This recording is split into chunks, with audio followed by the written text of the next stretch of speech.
오늘 이제 이야기 같은 경우엔 듣게 된 경로가 조금 특이했어요. 고객님들이 차를 계약을 하고 차를 이제 인수해 가시는 타이밍에 맞춰서 보통 타고 계시는 중고차를 우리가 처리를 해드린단 말이에요. 그러면은 폐차하는 방법이 있을 거고, 뭐 중고차로 파는 게 있을 거고, 그리고 이제 많은 분들이 모르시는 방법 중에 하나가 수출이 있습니다. 그래서 원래 인천에 거래하시던 수출업자분이 있는데 연락이 안 돼서 어떻게 선배님이 한 분을 소개를 해주셔가지고 뭐 견적 내봤더니 잘 나와가지고 그분이 오셔서 고객님 차 보고 뭐 얼마 하기로 하고 매장에서 커피 한 잔 마셨어요. 저희 선배님하고. 전에도 이야기에 나왔지만 선배님이 저를 좀 많이 도와주신 분이거든요. 그래서 얘기를 하더라고요. 너 뭐 귀신 같은 거 본 적 없냐고. 임마가 뭐 어디 나가서 주댕이 좀 나불나불 한다고. 그분이 근데 딱 돌비님이 한 말을 똑같이 하는 거예요. 아, 귀신 안 무섭다고. 본 적도 없고 사람이 무섭다고. 딱 그 멘트를 듣는데 또 제가 눈빛이 빛나겠습니까? 안 빛나겠습니까? 그윽하게 쳐다보면서 뭐가 있으시네요. 제가 그랬죠. 그랬더니 안 그래도 이분이 딱 어떤 겪은 이야기가 있어서 딱 해주시더라고요. 이 얘기를. 야, 예. 그래서 이제 이 얘기를 드려보자면 2015년도에 있었던 일이고 지역은 크게 충청북도에 있었던 일입니다. 저는 이분이 원래 수출업을 하신 분인 줄 알았는데 차량을 판매를 하셨던 분이더라고요. 그러다 전향하신 케이스더라고요. 이분이 차량 판매를 할 때 우리가 당직이란 걸 쓰지 않습니까? 그러면은 하루 종일 그냥 먼 산 쳐다보고 앉아 있는데 매장에 전화가 한 통 오더래요. 그래가지고 어디 자동차입니다 받으니까 저기 혹시 오늘 몇 시까지 운영하시나요? 이렇게 질문을 하더래요. 그래서 저희는 8시까지 운영합니다. 그랬더니 주말에는 몇 시까지 합니까? 그래서 주말은 몇 시에 열어서 몇 시까지 저희가 영업을 하고 있습니다. 얘기를 하니까는 아, 그렇습니까? 제가 한번 시간 날 때 찾아뵙겠습니다. 얘기를 하더래요. 그럼 우리 영업사원들이 여기서 해야 될 거는 약속을 잡아야 돼요. 그래서 선생님 이렇게 전화가 닿은 것도 저희가 2년인데 편하신 시간을 말씀 주시면 제가 선생님을 모시겠습니다. 이렇게 하지 않으면 다른 당직자가 이 고객을 채가게 되잖아요. 그래서 네. 열심히 구슬리니까 그러면 내일 저녁 7시에 매장에서 봅시다. 어디에 있는 매장 맞지요? 이렇게 얘기를 하시더래요. 그래서 아, 예, 맞습니다. 그럼 내일 7시에 제가 잘 준비해 놓겠습니다 하고 전화를 끊고 그냥 생각을 하는데 우리가 목소리만 딱 들었을 때 느껴지는 이분의 그 이미지라는 게 있지 않습니까? 일단은 뭐 당연히 남성분이셨고 목소리가 나이가 좀 많으신 것 같다는 느낌을 받았대요. 그리고 굉장히 정중하셨고 이렇게 정중하신 분 같으면은 와가지고 어떻게 잘 내가 상담을 하면은 계약으로 이어질 수 있겠다. 이런 부푼 꿈을 안고 이제 다음날 저녁 7시가 된 거예요. 본인 당직도 아닌데 당직자한테 아, 오늘 나 7시에 상담 있으니까 먼저 퇴근하라고. 그래가지고 혼자서 간단하게 저녁 식사를 하고 매장에서 기다리고 있었어요, 고객을. 근데 7시가 조금 못 됐을 때 갤로퍼 밴이란 차가 있습니다. 옛날에 나왔던 예. 갤로퍼 밴 한 대가 매장 앞에 탁 쓰더래요. 당직 쓰다 말고 이렇게 차가 쓰길래 봤는데 아, 차는 갤로퍼 밴 오래된 모델이고 그렇게 녹이 났는데도 굴러가네 싶은 상태였고 유리 너머로 들리는 그 차의 엔진 소리는 이제 그만 날 놓아줘 그러고 있더래요. 네. 만약에 이분이 약속을 하신 고객님이면 차를 무조건 바꿔야겠구나. 버선발로 호다닥 뛰어 나간 거예요, 입구로. 네. 아, 문 열어드리고 문 열고 바깥으로 나가서 딱 기다리는데 한 잠깐 있다가 운전석 문이 열리더래요. 어떤 분이 내리시는데 차는 이렇게 조금 오래된 이런 모델이지만 그 안에서 내리시는 분은 나이가 굉장히 많으신데 중절모까지 눌러쓴 풀 정장을 하신 노 신사분이 내리시더래요. 예. 진짜 깔끔하게 옷 입으셨다. 그리고 지팡이도 굉장히 고급스러운 지팡이를 딱 짚으시면서 내리시더래요. 되게 언밸런스하다. 일단은 선생님 그 7시 뭐 약속 주신 그랬더니 아, 예, 접니다. 안녕하세요 하고 먼저 이렇게 허리까지 살짝 구부리면서 인사를 이렇게 하시더래요. 그래서 아이고 이런 노신사분을 내가 다 만나는구나. 저 특이하다 하면서 선생님 안쪽으로 오시죠 그랬더니 천천히 걸음을 옮겨서 상담실로 모셨대요. 선생님 어떤 차를 혹시 보고 계십니까? 물어보니까 SUV 차 한 대 보고 있다. 찝차라고 그러죠. 어르신들은. 찝차 한 대 보고 있다. 그래서 예, 저희가 찝차 종류가 몇 개가 있는데요 하면서 카탈로그를 몇 개 앞에 놔드렸대요. 그랬더니 가장 고가의 SUV를 딱 찍으시더래요. 차가 뭐 사람보다도 오래 못 사네. 저 차는 떠나 보내고 그냥 마지막으로 좋은 차 한 대 내가 사볼까 해서 왔네요. 이렇게 얘기를 하더래요. 아이고 잘 오셨다고 하면서 쭉 설명드리고 네. 내가 사실은 이렇게 말해봤자 뭐 이런 기능들은 내가 모릅니다. 그냥 제일 좋게 주십시오. 마지막인데 돈 아껴서 뭐합니까? 얘기를 하더래요. 아유 예 선생님. 그러면은 선생님 말씀대로 이렇게 다 넣고 뭐 하니까는 뭐 금액이 4천만 원 중후반 정도 나옵니다. 가격이 조금 있긴 한데 참 차 좋습니다. 그러니까는 계약서 쓰자고 너무 쉽게 이제 계약서를 썼대요. 그래서 수기 계약서를 썼는데 그때는 수기 계약서 하면서 다 이분이 사인하는데 본인 이름도 막 한문으로 적으시더래요. 그래가지고 한문 밑에다가 한글로도 조금 적어주십시오 하면서 막 서명 받고 선생님 계약금은 얼마입니다 하고 조심스럽게 말씀을 드리니까 딱 안주머니에서 장지갑을 하나 착 꺼내시더래요. 그러면서 딱 계약금을 현금으로 촥촥촥촥 세가지고 주시더래요. 현금 받아가지고 다시 본인도 세보고 예 계약금 잘 수령했고요. 차가 뭐 생각보다 그렇게 오래 걸리진 않습니다. 이거 제가 봐가지고 조만간에 선생님께 연락을 드리겠습니다. 얘기를 하니까는 내가 있는 곳이 전화기가 잘 안 터져요. 그러면은 내가 매주 병원 때문에 매주 월요일 날은 이렇게 바깥으로 나오니까 그러면 매주 월요일 날 타이밍 맞춰서 연락 주세요. 글더래요. 그래서 예 선생님 제가 그럼 그렇게 일정 조율 잘 해보도록 하겠습니다. 하니까는 장지갑에서 다시 10,000원짜리를 5장을 착착착 세시더래요. 그러면서 5만 원을 자기한테 딱 더 건네주더래요. 선생님 계약금은 아까 뭐 정확하게 받았습니다. 그러니까는 젊으신 분이 참 이렇게 상냥하고 착하고 너무 고마워서 식사라도 하십시오 하면서 팁까지 주시더래요. 이렇게 팁까지 받으니까 얼마나 이분이 감사합니까? 그래가지고 정말 공손히 인사를 드리고 이분을 보냈어요. 이분 보내고 한 열흘 정도 흘렀을 때 전화가 오더래요. 본인 핸드폰으로. 그래가지고 딱 봤더니 그분이시더래요. 노신사분. 아이고 어르신 안녕하십니까? 하고 이제 전화를 받은 거예요. 그러니까는 예 꼴과장님 혹시 차량 대금을 내가 언제쯤 주면 되겠습니까? 글더래요.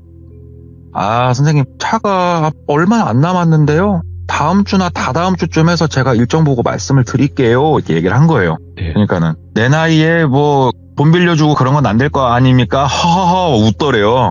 똘비가 이때 머릿속으로 불현듯 생각이 딱 스친 거예요. 설마 할부를 생각하시고 오셨던 건가? 그때 말씀하시기로는 거의 현금으로 말씀을 하셨었는데 네. 왜 그러냐면 이분 계약서를 받을 때 연세를 보니까 80세 거의 중반이셨대요. 제가 지금 정확하게 기억은 안 납니다. 72세인가 3세인가 현재 기준으로 넘으면은 자동차 할부가 안 나오거든요. 그렇다고 네 저도 알고 있어요. 네. 어. 예, 갑자기 머릿속에 불현듯 막 불안한 거예요. 아 설마 하면서 선생님 혹시 할부를 이용해서 차량을 구매를 하실 거세요? 그때 현금으로 제가 좀 들었었는데 얘기를 하니까는 아니 그냥 한번 물어본 겁니다. 나 같은 사람은 할부도 안 해줄 거 아닙니까? 하하하 글더래요. 선생님께서 어떤 문제가 있어서 그런 건 아니고요. 연세가 많다 보면은 할부를 해주는 할부사 입장에서 이게 승인이 안 납니다. 그런 부분이 좀 있어서 그렇습니다. 이건 너무 언짢게 생각지 말아주십시오. 제가 그런 게 아닙니다. 정중하게 얘기를 하니까 아닙니다. 차 한 대 사면서 굳이 돈 빌릴 생각 없고 그냥 한번 물어본 겁니다. 그러면서 내일 일정이 혹시 바쁘십니까? 하고 이렇게 묻더래요. 그래서 예. 어르신 아닙니다. 말씀 주십시오. 제가 뭘 도와드리면 될까요? 그러니까는 내가 일정이 좀 있어서 그런데 와가지고 차값을 좀 받아가십시오. 글더래요. 예? 차값을 받아가라니 그게 무슨 말씀이십니까? 그러니까는 아니 돈을 줘야 차를 주실 거 아닙니까? 글더래요. 그래서 예 그렇습니다. 계좌로 입금을 보통 많이 받습니다. 얘기를 하니까는 나는 은행을 못 믿는 사람입니다. 글더래요. 어르신들 중에 그런 분들이 있어요. 알아요. 은행에다 맞아요. 돈 안 넣으신 분들. 예. 맞습니다. 근데 이게 우리 영업사원들이 큰 돈을 현금으로는 안 받으려고 그래요. 그리고 지금은 회사에서도 받지도 말라고 하고. 근데 이분이 연세가 있으시잖아요. 차는 팔아야겠고. 그래서 무슨 말인지 다 알아봤고. 예, 어르신 알겠습니다. 그러면 제가 몇 시에 어디로 찾아뵈면 되겠습니까? 얘기를 하니까는 점심 식사 맛있게 하시고 한 2시 정도 해가지고 어디 마을로 오십시오 얘기를 하더래요. 예, 2시까지 그러면 어디 마을로 제가 찾아뵙겠습니다 하고 주소랑 받아 적어놓은 게 있으니까 일정 준비를 해가지고 우리 골프 칠 때 보스턴백이라고 있습니다. 큰 가방 거기에다가 돈을 넣어가지고 오려고 자기 거 골프 보스턴백까지 챙겨가지고 다음날 간 거예요. 오후 2시에 맞춰서. 도착해서 전화를 딱 드리려고 하는데 도착을 거의 다 할 때쯤 보니까는 딱 벨로퍼가 세워져 있더래요. 네. 그쪽에. 나와 계시는구나 하고 본인 차를 딱 대고 어르신 안녕하십니까 하고 인사를 한 거예요. 어르신이 차 창문 열어놓은 상태에서 타라고. 예 어르신? 그러니까는 승용차로는 못 올라간다고 타라고. 그래가지고 알겠습니다. 그래가지고 보스턴백 챙겨가지고 그 차를 탄 거예요. 쭉 그분이 이제 더 한참 들어가더래요. 쭉 들어가다가 이분이 왜 SUV를 또 구매를 하려고 하는지를 알겠더래요. 거의 세미 오프로드를 뛰기 시작을 하더래요. 산중으로. 예. 막 그냥 덜컹덜컹 하면서 이러니까 차가 녹이 안 날 수가 없지 하면서 아이고 어르신 차 바꾸시길 잘했네. 어르신 이거 차 만약에 조작고 났으면은 이거 어르신 집도 못 들어가고 어떡해요.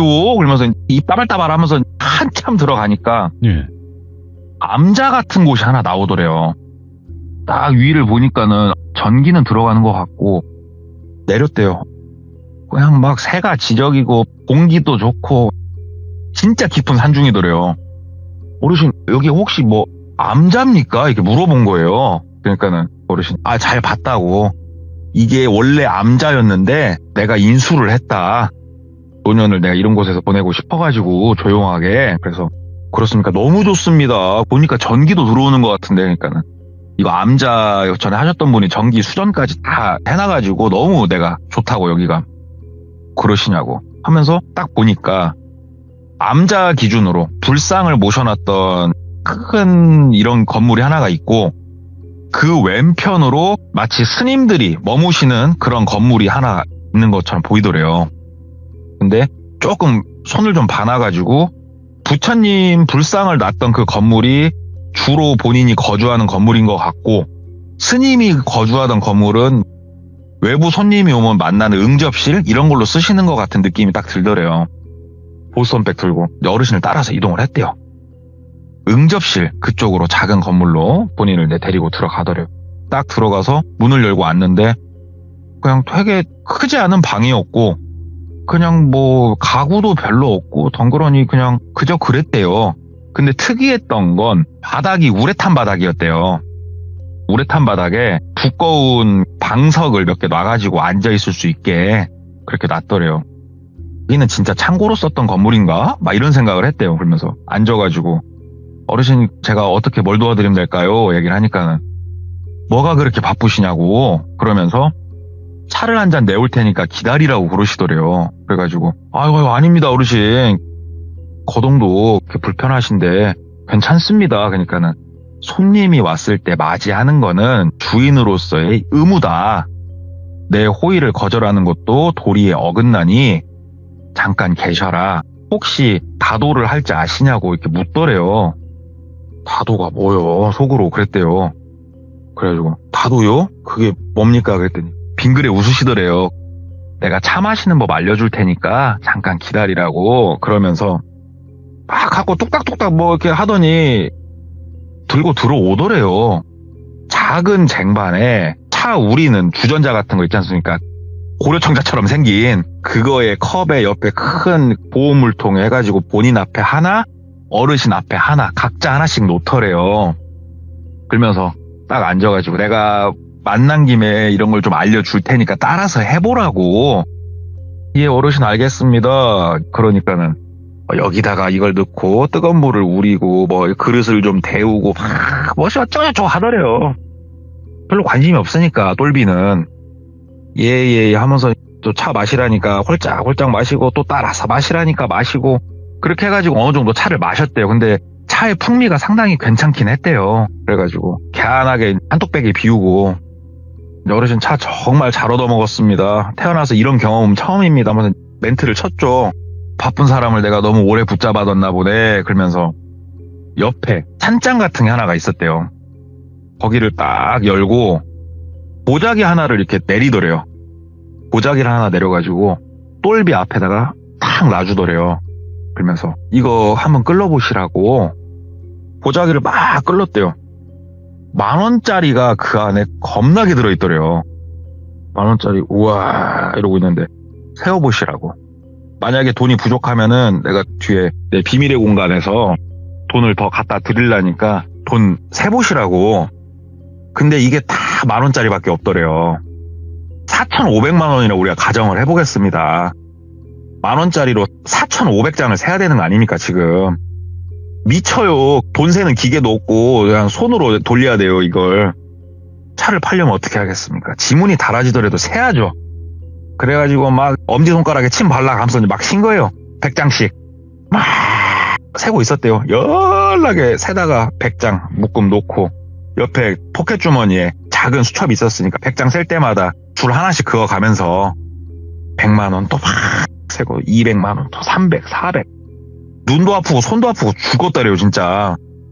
한참 세다가 어르신은 만약에 부족하면 나 부르라고 울고 방에서 나가셨대요.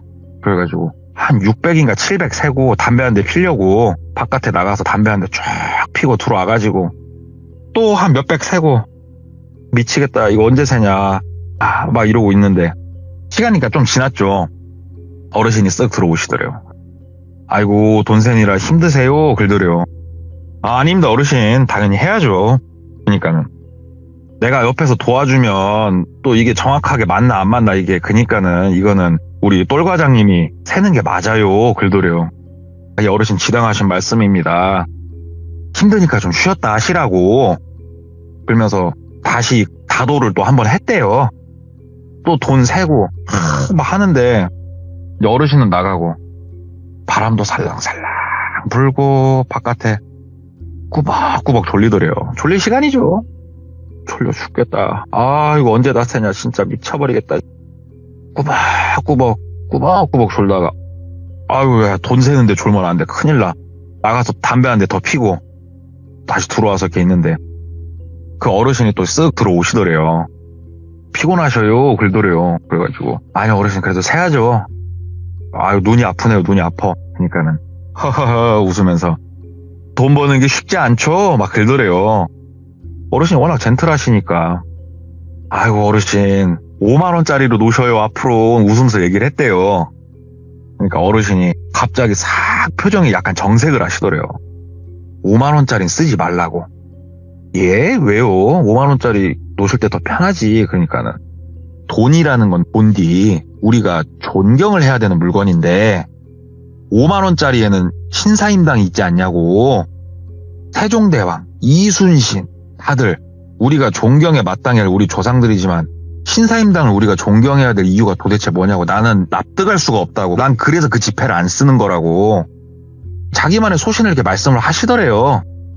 사상 특이하구나 이분. 참 변화별 걸로 시비를 다 걸고 다니시는구나. 제가 그런 것까지는 생각을 못 해봤었네요. 그러니까는 우리 똘과장님 내 말 듣고 나니까 어때요? 내 말이 맞아요? 틀려요? 그러더래요. 아 어르신 얘기 듣고 보니까 그런 것 같네요. 아무튼 더 세겠습니다 하고 이제 팍 쉬었대요. 거의 다 세신 것 같은데 부르세요 하면서 나가시더래요. 그래가지고 한 3천만 원 중반을 이제 세고 있을 때 어깨랑 이런 데가 너무 아프더래요. 세다 말고 한쪽에다 딱 이제 100만 원 따니까 하나 맞춰놓고 또 담배 한 대 피고. 왜 그러냐면 되게 졸렸대요. 너무 나른하고 피곤해가지고 잠깐만 쉬었다 하자 그러면서 어깨랑 게 스트레칭을 좀 했대요. 막 손가락 쥐었다 폈다 하면서 스트레칭을 좀 하면서 그 방을 이게 둘러봤대요. 쭉 방을 둘러보는데 특이는 하다. 방 생긴 게 바닥이 참 우레탄인 것도 특이하고 잠깐만 좀 아이고 죽겠다 하고 옆으로 잠깐 누웠대요. 어르신이 없으니까. 눈 감으면은 잠들 것 같으니까 눈은 안 감고 누워가지고 핸드폰 꺼내가지고 이렇게 딱 보는데 핸드폰이 안테나가 한 칸이 떴다 말다 하더래요. 예.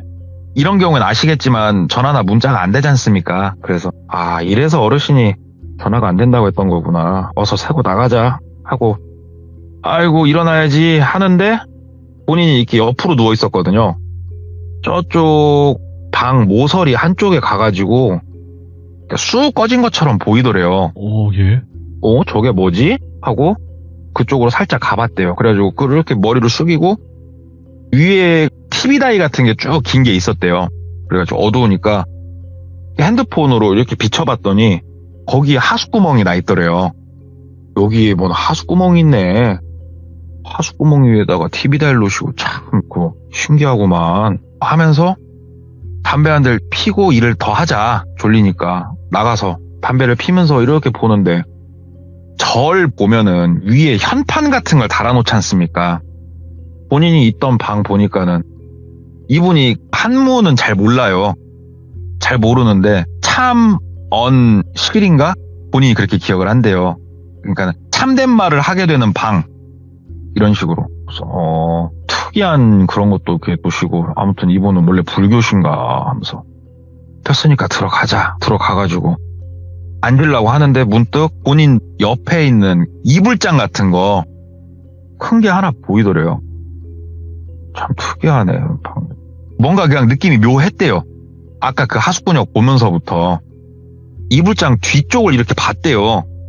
뒤를 이렇게 딱 봤는데 벽하고 원래 딱 붙어 있으면 가운데 공간은 완전히 비어 있잖아요. 이불장은 이불장대로 벽은 벽대로 그 사이에 작은 공간만 있고 근데 거기에 이렇게 관 2개가 뿅뿅 나와 있는 게 보이더래요. 이거 되게 특이하다. 뭐지? 그래가지고 그냥 이불장을 살짝 열어봤대요. 근데 이불장 안에 그 안에 막 이불이 들어가 있고 이런 게 아니고 완전 휑하니 비어 있고 장을 양쪽으로 딱 여니까는 그 안에 원래 뒤편이 막혀 있잖아요. 이불장이 뒤편이 없더래요. 뚫려 있더래요. 그냥 완전히 뚫려 있고 거기에 수도꼭지가 이렇게 나와 있더래요. 그리고 수도꼭지에는 긴 호스가 이렇게 딱 채워져 있고 참 특이하네. 참 이게 뭐 하는 거지? 하고 다시 닫았대요. 그걸 딱 닫고 앉아가지고 돈이나 시자. 이제 얼마 안 남았다. 돈 1,000만 원만 더 세면 되니까 빨리 세자 하고 또 이제 막 지문이 달아져라 막 돈을 이렇게 세는데 졸리더래요. 진짜 이게 정말 나른하더래요. 몸이. 근데 필요할 때 몇 번을 왔다 갔다 하냐 진짜. 아이고 하면서 한 4,000만 원 정도 또 셌을 때 옆에다 이제 딱 놓고 벽에다 등 좀 기대고 이러고 있는데 방이 들어오잖아요. 눈에 훤하게 이렇게 훤하게 들어오는데 이거는 방이 아니라 뭔 욕조 같다 이런 생각이 들더래요. 뭔 욕조 같네. 와, 저 하숫구역 막아놓고 물 채우면은 물놀이 해도 되겠다. 참 재밌네 하면서 돈을 더 막 샜대요. 정말 졸리더래요. 안 되겠더래요. 그래가지고 진짜로 한 200만 원 남았을 때 200을 못 세겠대요. 고개가 자꾸 떨어져가지고 담배 한 대 더 피고 마저 세자. 근데 돈이 안 맞을 수도 있겠다는 생각이 들더래요. 남은 돈이. 일단 나왔대요. 나와가지고 담배 한 대 쭉 피면서 어르신을 미리 불러 놓으려고 어르신 거의 다 샜습니다 어르신 하고 불렀대요. 어르신을. 그러니까는 어르신이 인기척이 없더래요. 미리 좀 불러놔야 빨리 하고 나갈 건데 하면서 어르신 하면서 다른 건물 쪽 있는 데를 간 거예요. 혹시 어르신 주무시나 하면서 어르신 하면서 똑똑똑똑똑똑 두들기는데 인기척이 없어가지고 열어봐도 되나? 살짝 열어봤대요. 안을 딱 보는데 그 안에 원래는 살림살이가 좀 있어야 될 거 아닙니까? 이분 여기 거주를 하신다고 했으니까. 근데 살림살이가 없더래요. 오히려 거기가 창고 같았대요. 거기 보니까는 뭐 낫, 그 다음에 톱 막 이런 게 그 안에 널브러져 있지 여기는 사람이 자고 생활하는 공간이 아니더래요. 그럼 어르신이 아까 저 방에서 주무신 저 방은 응접실이라고 여기가 본인이 거주한다고 했는데 이거 참 특이하구만. 그러면서 다른 사람 집인데 함부로 들어가고 할 수는 없으니까 다시 문을 닫고 어디 계십니까 어르신 하고 막 불렀대요. 근데 대답이 없으시더래요. 예. 뒤편으로 가봐도 어르신이 안 보이고 그래서 미리 돈을 더 꺼내오시려고 비밀의 공간으로 가셨나 보다 생각을 하고 다시 아까 창고방 같은 데 쓱 열어봤대요. 왜냐면 너무 특이했으니까. 그래가지고 이렇게 안을 보는데 뭐가 없어가지고 딱 봐도 창고니까 그냥 거리낌 없이 들어갔대요. 바닥도 먼지 투성이었고 들어가 봤더니 농사기구 뭐 이런 것들 쭉 있고, 근데 되게 특이한 기구가 보였대요. 오토클레이브가 뭔지 혹시 아십니까? 멸균기입니다. 멸균기. 아, 오토클레이브가 이렇게 놔져 있는데 이분이 소시적인 알바를 연구소에서 하면서 이 기계를 본 적이 있거든요. 이런 걸 집에 놓고 있다고? 되게 특이하다. 여기 주워 오신 건가? 하면서 오토클레이브를 안을 딱 열어봤는데 그 안에 수술도구 같은 것도 좀 들어가 있더래요. 가지런하게. 진짜 하나부터 10까지 이거 너무 특이하다 이분은. 그래가지고 다시 닫고 돈 세러 갔어요. 돈을 쫙 세는데 딱 돈이 한 30만 원 정도 모질라더래요. 그 생각까지 했대요. 자, 30만 원이 내 돈으로 채워야 되나. 이분이 처음부터 다시 해보라고 하면 나 이거 못 판다. 나 답 없다 이거. 어르신 하면서 나가서 막 큰 소리를 부르기 시작한 거예요. 30만 원 부족하다고 얘기하고 처음부터 다시 세라고 그러면 내가 알아서 하겠다고 들고 나가려고 막 부르니까 어르신이 한쪽에서 나오시더래요. 어디선가 걸어오시더래요. 어르신 어디 계셨어요? 그러니까 저 뒤편에 좀 큰일 좀 봤다고 화장실에서.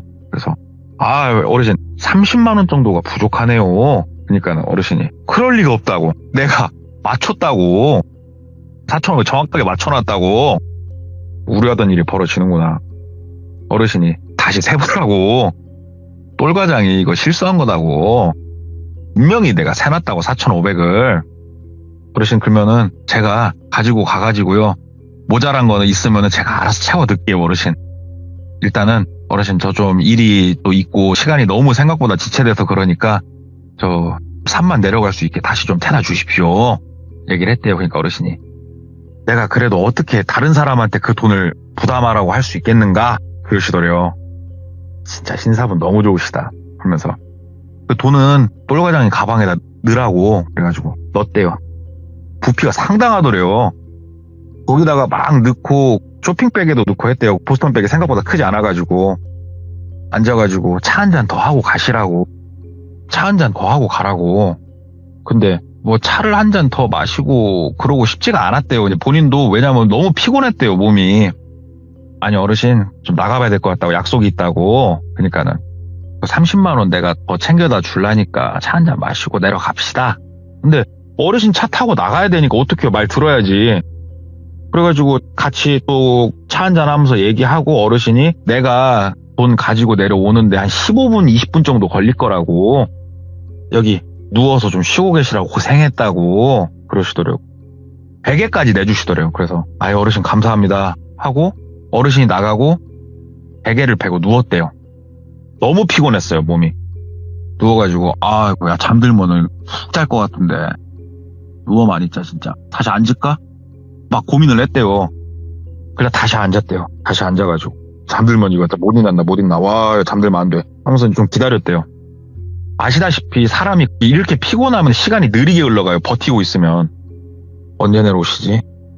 막 기다리면서 아까 그 이불장 거기도 다시 열어보고 이거 특이하다. 그 밑에 서랍도 열어보고 하는데 그 서랍에는 나일론 밧줄이어야 되는가? 우리 그 녹색 줄 있지 않습니까? 이게 끈 같은 거 묶을 때 그런 줄이 있고 여기는 참 뭐하는 방이냐? 여기 사람 어디서 사는 거야? 하면서 괜히 또 다른 데 가가지고 열어봤대요. 본인이 왜 열어봤냐면은 뭔가를 뒤지고 싶어서 열어본 게 아니고 그냥 뭘 봐도 창고였대요. 다.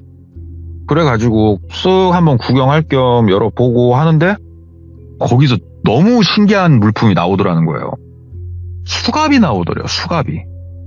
이게 근데 그 수갑이 장난감 유아용 이런 게 아니고 진짜 딱 만져봐도 재질부터가 이건 진짜 수갑인데 싶더래요. 그게 한 4세트가 나오더래요. 수갑이. 뭔가 느낌이 더럽더래요. 그냥 괜히 쎄하고. 그래서 수갑 다시 원상태 놓고 앉았대요. 뭔가 이 양반 또라이 같다. 예. 아까 왜 그러냐면 수술용품도 있었잖아요. 막 이런 것들이 머릿속에서 조합이 되니까 괜히 정신 좀 잘 차리고 잠들지 말자. 아이고 버티자 하면서 막 버텼대요. 나가서 담배 빡빡 피고 어르신이 오시더래요. 그러면서 아이고 한숨 안 잤냐고. 어르신 저 낮잠 안 잔다고. 어르신 가시죠. 그 30만 원 뭐 내려가서 주시죠. 가시죠. 그랬대요. 그 어르신이 잠깐만 들어가서 얘기 좀 하자고. 나 차에 대해서 설명 좀 조금 물어볼 게 있다고. 어르신 차 타고 가면서 말씀 나누시죠. 제가 약속 시간이 다 돼서요. 그러니까는 차 한 대 팔면서 나이 든 사람한테 그 설명 더 해주는 게 그렇게 힘든가? 막 얘기를 하시더래요. 알았다고 들어갔대요. 그랬더니 또 차를 권유를 하시더래요. 이때는 느낌이 이제 되게 더러웠대요. 왜 자꾸 나 이거 먹이려고 그러지? 그러면서 생각을 이제 하니까 애가 이 시간에 이렇게까지 피곤한 적이 없는데 설마 에이 이 나이 드신 분이 뭘 그럴 이유가 뭐야 나한테.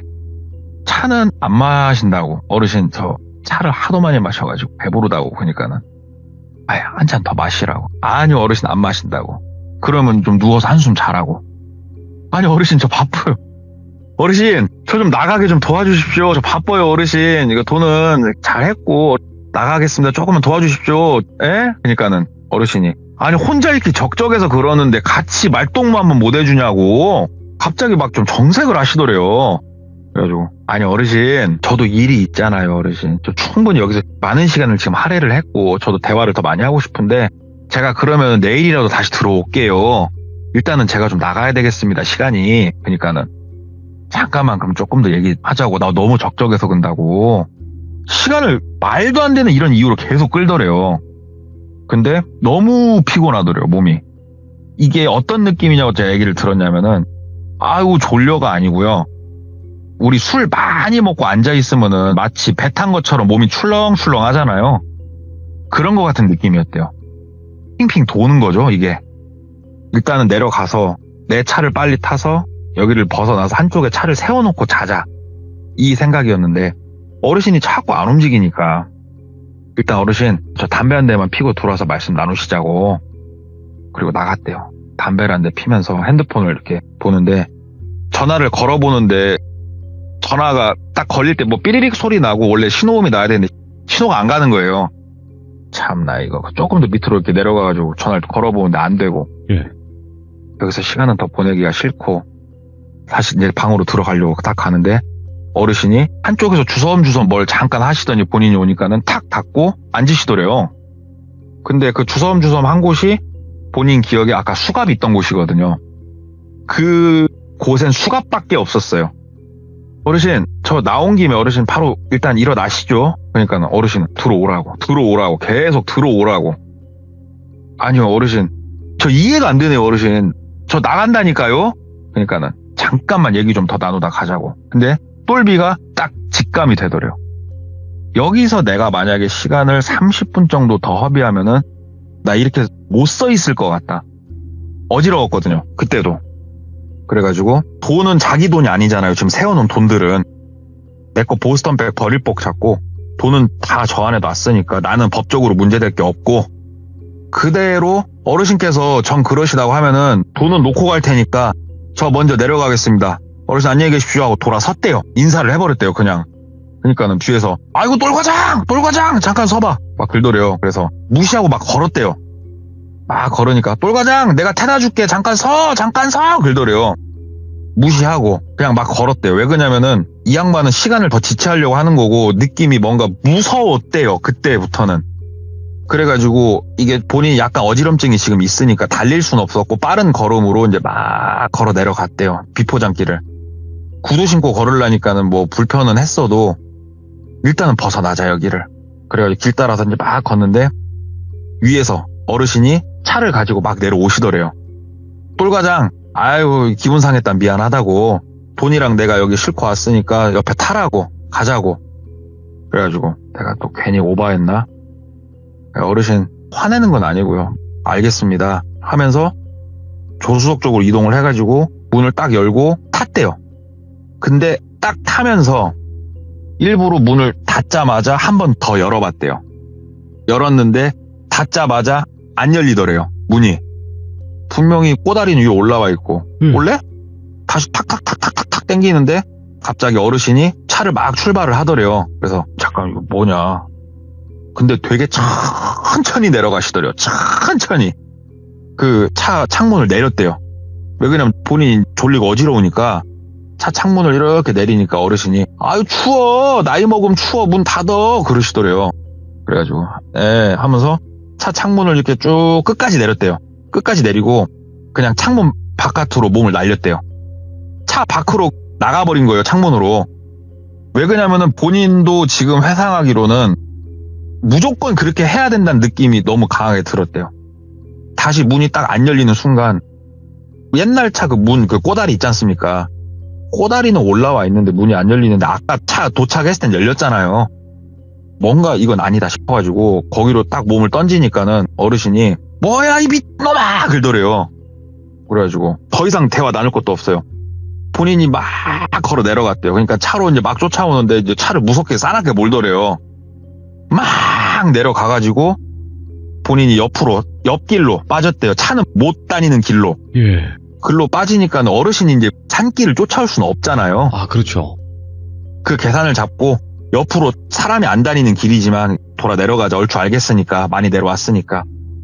그 길로 내려가는데 너무 어지럽더래요. 그래서 막 나무를 붙잡으면서 내려왔대요. 막 내려와가지고 본인 차까지 왔는데 그게 있답니다. 어지럽다 나중에 어떤 현상이 벌어지냐면 눈앞이 점점 노래진대요. 점점 노래지면서 이 노래지는 게 점점 색깔이 진해지면서 나도 모르게 잠드는 거예요. 근데 본인이 이런 경험을 해본 적 없는데 내 몸 상태가 버틸 수 있는 시간이 정말 얼마 안 남았구나라는 걸 직감을 한 거예요. 그래가지고 차 시동을 걸자마자 위험한 행동이지만 어쩔 수가 없었대요. 일단은 정말 풀악셀을 치고 최대한 벗어났대요, 마을을. 벗어나다가 앞이 나중에는 잘 안 보이더래요, 진짜. 본인이 긴장감을 극도까지 끌어올려고 지금 버틴 건데 더 이상은 안 되겠더래요. 그래서 차를 최대한 옆쪽에 한쪽에다 박아놓고 차 문 잠그고 그대로 눈을 감았대요. 눈을 감았다가 뜨니까 완전 한밤중이더래요. 핸드폰을 꺼내서 보니까는 부재중도 엄청 많이 와 있고 시간은 새벽 3시를 향해 있더래요. 와, 내가 엄청 잤구나.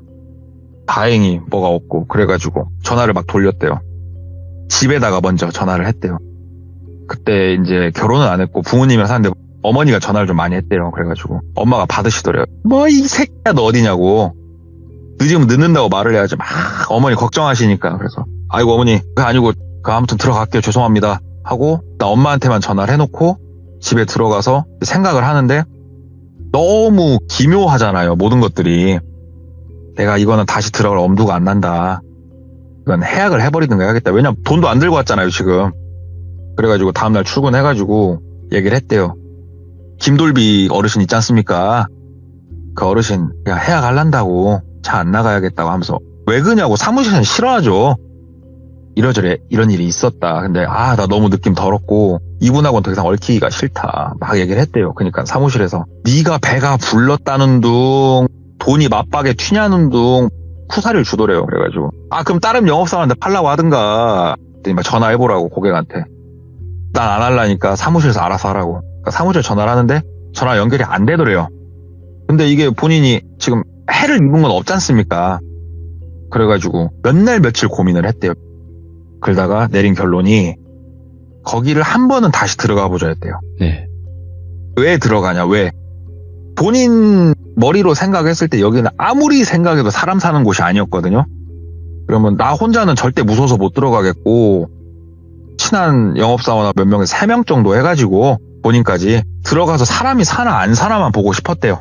그래서 만약에 그분이 계시면 거기서 해약 그냥 돈을 돌려줘 버리는 건데 원래 계좌로 줘야 되는데 뭐 어떻게든 뭐 서류라도 받아가지고 그렇게 처리를 하려고 일단 들어갔대요. 근데 해약이 목적이 아니었고 사람이 사나 안 사나가 되게 궁금해서 들어갔대요. 네. 그래서 영업사원 2명하고 보니까 3명이서 딱 들어갔는데 사람은 없었대요. 근데 이게 그때 자기가 돈을 셀 때도 그랬지만 이분이 어디론가 항상 사라져 있었거든요. 맞아요. 그래가지고 근처를 막 수색을 했대요. 찢어져서 무서워서 못하겠고 다 같이 돌아다니면서 근처를 걸어서 15분 성인 걸음으로 15분 반경을 뒤졌대요. 근데 아무것도 없더래요. 토굴 같은 것도 없더래요. 그럼 도대체 이 어르신은 어디 있다가 온 건지 화장실 이런 것도 없었대요. 근처에.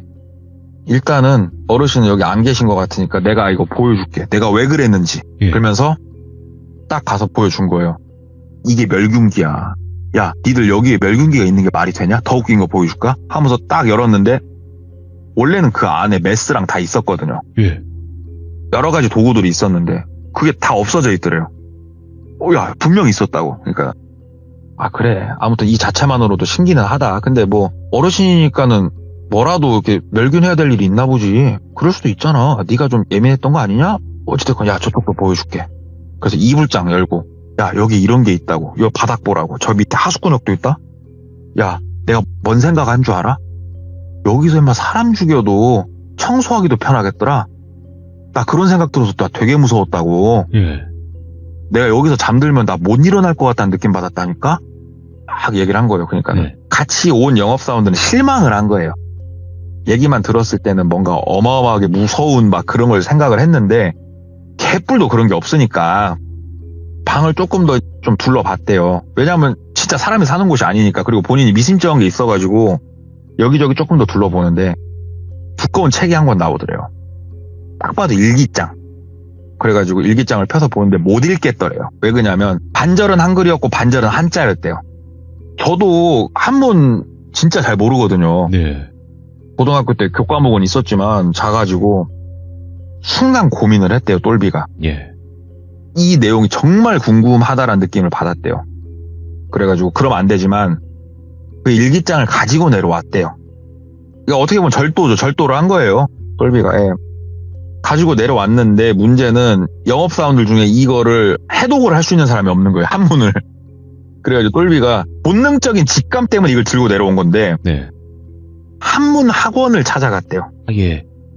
한문 학원을 찾아가서 시간이 이른 시간에는 원장님만 나와 계시자 학생들 없이. 그래서 원장님, 선생님 죄송한데 제가 소정의 비용을 필요로 하시면 제공을 해드릴 테니까 일기인지 아니면 이게 뭔지는 모르겠습니다. 일기장 같은데 요거 좀만 읽는 것 좀 도와주시면 안 되겠냐고. 네. 도와주겠다고. 그래가지고 소정의 금액을 드리고 그분하고 쭉 본 거예요. 근데 일기가 시작하기 첫 장에 써있는 문구들이 너무 재밌었대요. 이 일기장이 누군가는 반드시 읽어줬으면 좋겠다. 어? 이 일기장에 쓰인 나의 이 기록이 누군가가 반드시 읽어줬으면 좋겠고 내가 이런 일을 했으면 알아줬으면 좋겠다. 예. 라는 첫 문구로 일기가 시작을 하더래요. 내용을 이렇게 쭉 보면서 이제 그 원장님이 이건 별다른 게 없네요. 오늘은 뭐 시장을 갔다. 뭘 했다. 근데 원장이 몇 장을 이렇게 대충 넘기면서 보다가 하면서 막 갑자기 조용하니 손을 이렇게 종이에다 쭉 그시면서 읽더래요. 뭔가를. 이거 뭐냐고 글더래요. 그래서 그 일기 맞잖아요. 이거 소설책 아니냐고. 아니 뭐 작가시냐고 글더래요. 본인 보고. 그래서 아니 저 자동차 영업사원 아까 말씀드렸지 않습니까? 그랬더니 이거 뭐 소설책이냐고. 그래가지고 뭐 때문에 그러십니까? 그러니까는 말도 안 되는 게 써있다고. 이게 내가 살 날이 얼마 남지 않았음을 직감이 된다. 사람을 데려다 놓고 모질게 괴롭혀 보고 싶다. 그 사람에게서 진실된 말들이 나오게 하는 모습을 보고 싶고 어디까지 괴로워하는지도 알아보고 싶다. 이런 내용들이 써있더래요. 그러니까 되게 사이코 같은 글들이 써있더래요. 거기에. 한문으로 섞였으니까. 네. 딱 그 말을 듣는데 갑자기 번뜩 떠오른 게 그 방 이름이 떠오르더래요. 네. 참원실? 그거. 맞아요. 참된 말만 하게 하는 방. 뭔가 매칭이 되더래요. 이게 두 개가. 진짜로 그 방에서 뭔가를 하려고 했구나. 조금만 더 봐주시라고 그러더니 몇 장 넘기면서 별 내용은 없고 별 내용은 없고 차 한 대 구매하러 이제 가서 인연을 만났다. 그 인연을 통해서 내 인생의 마지막 로망을 실현해보고 끝내고 싶다. 내 인생을. 딱 타겟이 본인이었던 거예요. 똘비. 조금만 더 읽어보시라고. 그분은 재밌다고 읽더래요. 읽으면서 이제 뭐 거의 끝났는데 아쉽다는 식으로 써있네요. 다 잡은 물고기를 놓쳤다는 식으로. 헐. 이거 뭐냐고. 이거 일기는 아닌 것 같은데 이거 어디서 주워온 거냐고. 어디 뭐 고서점에서 뭐 갖고 온 그런 거냐고. 그래서 아닙니다. 별건 아니고. 그랬더니 이게 진짜 일기장이면요. 막 웃으면서 그분은 모르니까 앞뒤 사정을. 이게 진짜 일기장이면요. 이거는 뭐 사이코가 쓴 일기라고. 이게 어떻게 일기냐고. 소설이지. 어떻게 이런 생각하면서 사는 사람이 어딨냐고. 제가 이거 대충 읽어본 바로는 인생 말년에 더 이상 이제 자기는 잃을 게 없으니까 본인이 옛날부터 생각해왔던 여러 가지 불순한 로망을 실현해보고 싶다는 건데, 와, 에이, 이런 사람이 어딨냐고. 이거 소설로 써도 재밌겠다고 막 웃더래요. 도움 주셔서 너무 감사합니다. 그러면서 그걸 받아가지고 나왔죠. 매장에 가가지고 매장 사람들하고 이제 막 얘기를 한 거죠. 네. 이거를 고민을 하는데 뭐 의미가 없더래요. 이건 뭐 신고를 할 의미가 없지 않습니까, 사실은. 환불금은 일단은 떼 두자 그러면 떼 두고 나도 모르겠다. 이제 그러고 시간이 좀 지났어요. 네. 제가 아까 도까지만 말씀을 드렸잖아요. 예. 그쪽 지역에 가가지고 제가 아까 말씀드린 연도에서 1년 정도가 더 흘렀을 때 네. 대충 찾아보니까 뉴스도 좀 있는 것 같은데 실종 사건이 있었어요. 근데 물론 우리가 뭐 전국 각지에서 실종 사건들이 납니다, 사람이. 그렇죠. 예. 근데 본인이 있는 그쪽 지역에서 사건이 나니까 느낌이 뭔가 되게 쎄하더래요. 왜 되게 쎄했냐. 없어진 그 마지막 장소 이런 거 나오지 않습니까? 뭐 신호가 닿았던 마지막 장소는 어디 인근으로 하면서. 근데 그 패턴이 왠지 본인 패턴하고 되게 비슷한 느낌이더래요. 오. 그래가지고 제보도 했대요. 내가 전에 이런저런 일이 있었고 그때 나한테 이런 행동을 한 분이 누군데 패턴이 되게 비슷한 것 같아서 염두에 두고 한번 해보시라고 수사. 중간에 이제 제보까지 해준 거죠. 해줬는데 결국 그분은 못 찾았고, 실종자분은. 그리고 노인분도 못 찾았고. 오. 그러니까 사망신고가 안 들어가 있고 심지어 이 노인분이 자녀들이 있어요. 예. 얘기를 본인이 나중에 다 들었는데 자녀분까지 있다고는 하는데 제보를 했으니까. 자녀분들하고 노인분하고는 연락을 안 하고 지낸 지가 굉장히 오래됐다고 그러더라고요. 근데 노인분이 지금 어디 계신지 찾을 수가 없다. 본인들도 연락을 시도를 해봤는데, 그래가지고 노인분은 어디 계신지도 모르고 실종 사건이 그렇게 났는데 패턴이 비슷하니까 기분도 너무 더럽고, 그래서 이렇게 이야기가 조금 허무하게는 끝나는데요. 이분이 이제 겪었던 그런 실화가 하나가 있어가지고 한번 들고 와봤어요. 참된 말을 하게 하는 참원실.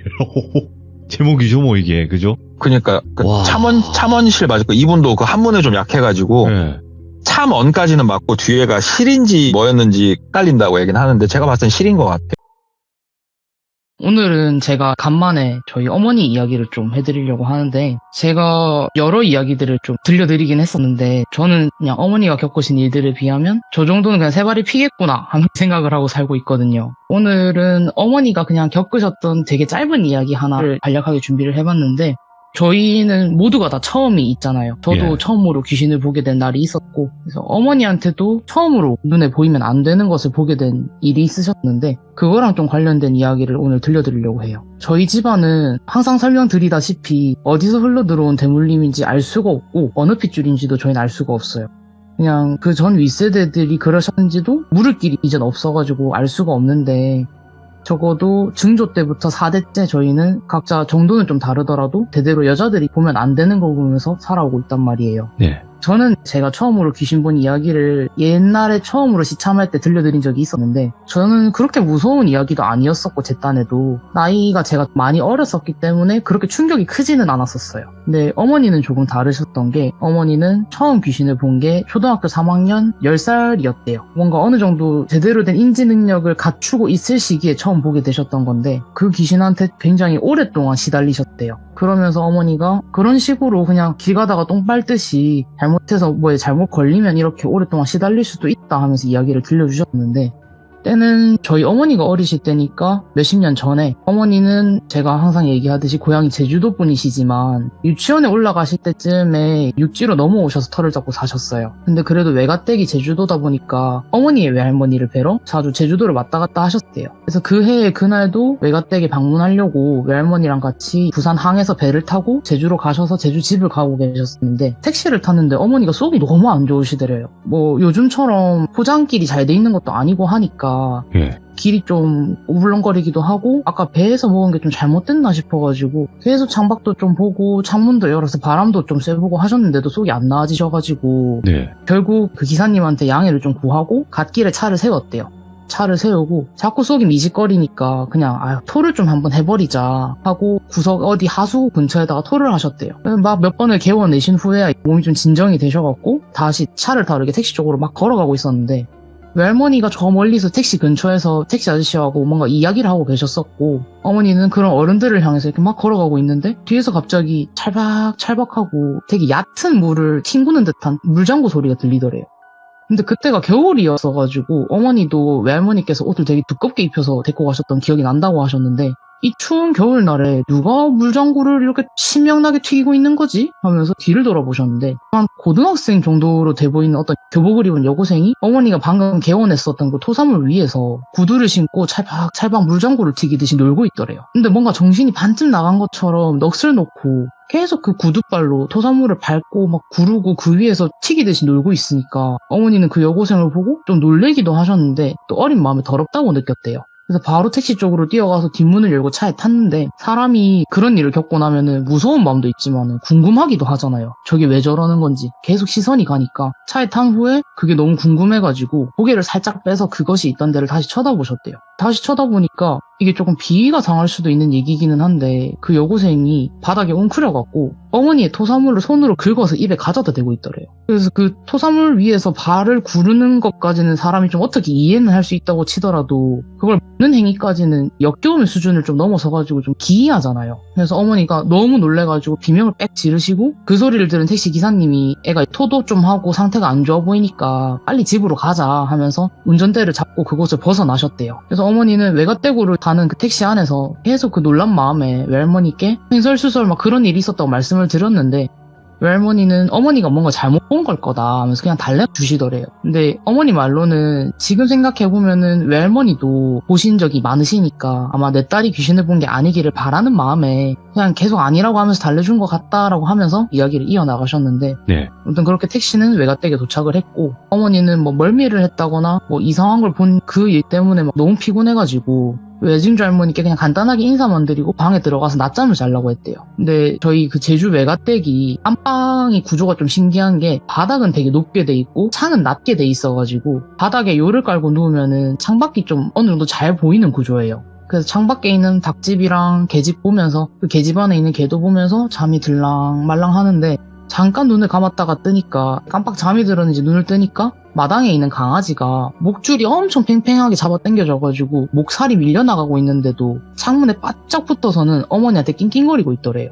그래서 어머니가 누워있으니까 밖이 잘은 안 보이는데 그 예. 개집이 아래 위로 이렇게 들썩들썩거리는 게 눈에 들어오더래요. 개는 저희가 그 담벼락에 묶어놨었기 때문에 개집에 안 묶어놨는데 개집이 개가 밖에 나와있는데 왜 이렇게 들썩거리지? 하다가 다른 집 개가 사료를 뺏어 먹으려고 왔구나 해가지고 어머니가 창밖으로 소리를 지르려고 창문으로 딱 다가섰는데 어머니 눈에 그때 보이는 게 뭐였냐면 개집 밖으로 삐져나와있는 교복 치마랑 다리가 눈에 보이더래요.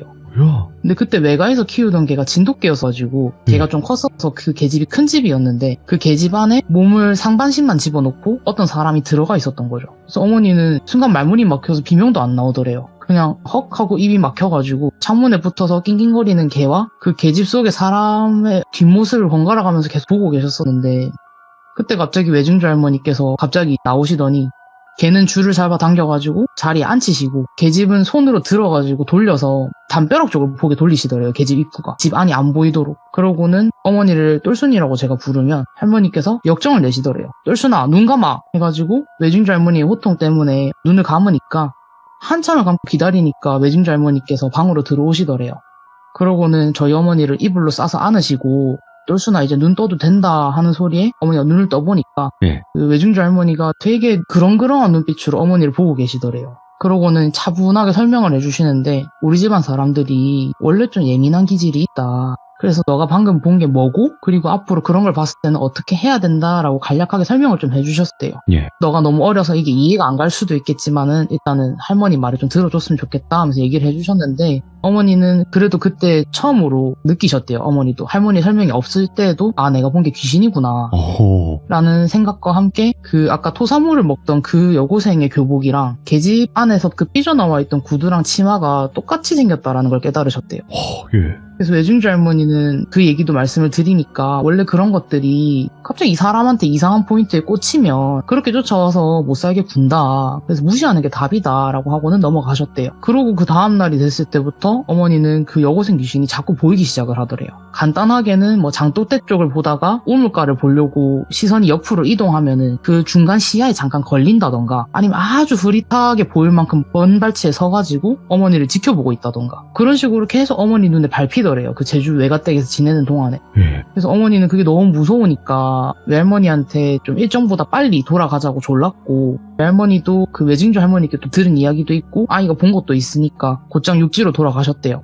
육지 가는 배편을 끊고 어머니를 데리고 육지로 돌아가셨는데 외증주 할머니께서 배웅을 해주시면서 해주시는 말씀이 저런 것들은 근데 바다를 못 건너니까 괜찮을 거다. 육지로만 돌아가면은 저게 안 보일 거다 하면서 어머니를 달래주셨대요. 네. 그래서 어머니는 그냥 그런 외증주 할머니 말씀을 믿고 배에 올라타셨고 그 귀신을 보게 된 시점 이후부터 다른 귀신들도 많이 보게 되시고 이상한 사건들도 많이 있으셨고 좀 충격적이게 생긴 것들을 어머니가 되게 많이 보셨대요. 어머니는 얼굴이 보이다 보니까 그래서 점점 옛날에 봤던 그 귀신은 희석돼가지고 그냥 내가 태어나서 처음으로 봤던 귀신 정도로만 어머니 머릿속에 남아있었대요. 그런데 그렇게 시간이 몇 년이 흘러가지고 어머니가 중학생이 되셨는데 그 당시에 어떤 괴담이 좀 유행을 했었대요. 어떤 괴담이 유행을 했었냐면은 그 밤 12시에 입에 칼 물고 거울을 보면 그 거울 속에 미래의 남편이 비친다라는 괴담이 있었거든요. 알죠.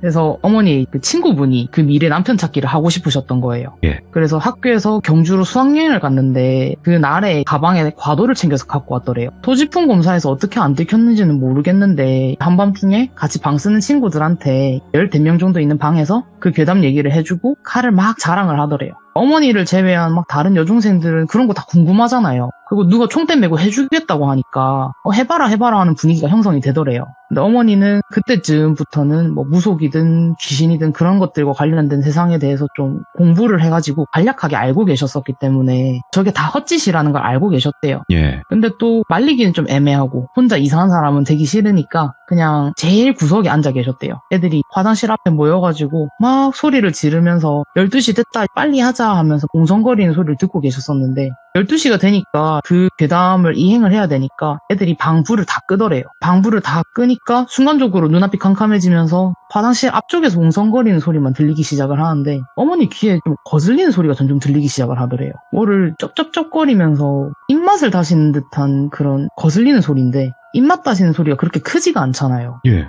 그렇게 큰 소리가 아닐 텐데도 이상하게 그 다른 친구들의 비명이라던가 웅성거림 속에서도 유독 그 소리만 크게 들리더래요. 그러면 그 쩝쩝거리는 소리가 왠지 모르겠는데 익숙한 느낌이 들면서 갑자기 그 옛날에 제주에서 봤던 그 귀신이 머릿속에 떠오르더래요. 근데 걔를 못 본 지가 5년에서 6년 정도가 벌써 흘렀고 그 후에도 어머니는 용기를 내서 제주도를 몇 번 가셨는데 제주도에 갔을 때도 못 보셨었대요. 그래서 그냥 에이 하면서 고개를 내저으셨는데 계속 그 쩝쩝거리는 소리가 들리다가 애들 비명소리가 갑자기 깍 들리더니 방불이 켜지고 애들끼리 그냥 아유 아무것도 없었다 별일 아니네 하면서 막 해산을 하는 분위기가 형성이 되는데 그 웅성거리는 친구들 사이에 다른 애들은 다 잠옷을 입고 있는데 교복을 입은 여자가 하나 서 있더래요. 그리고 그거를 자세히 보니까 얼굴 이목구비 하나하나가 보이는데 아직 중학생들이니까 좀 미성숙하잖아요. 그 미성숙한 친구들 사이에 되게 성숙하고 예쁘장하게 생긴 여자가 가운데 교복을 입고 서가지고는 어머니를 보면서 은은하게 웃고 있더래요. 그리고 어머니가 그거를 보자마자 든 생각이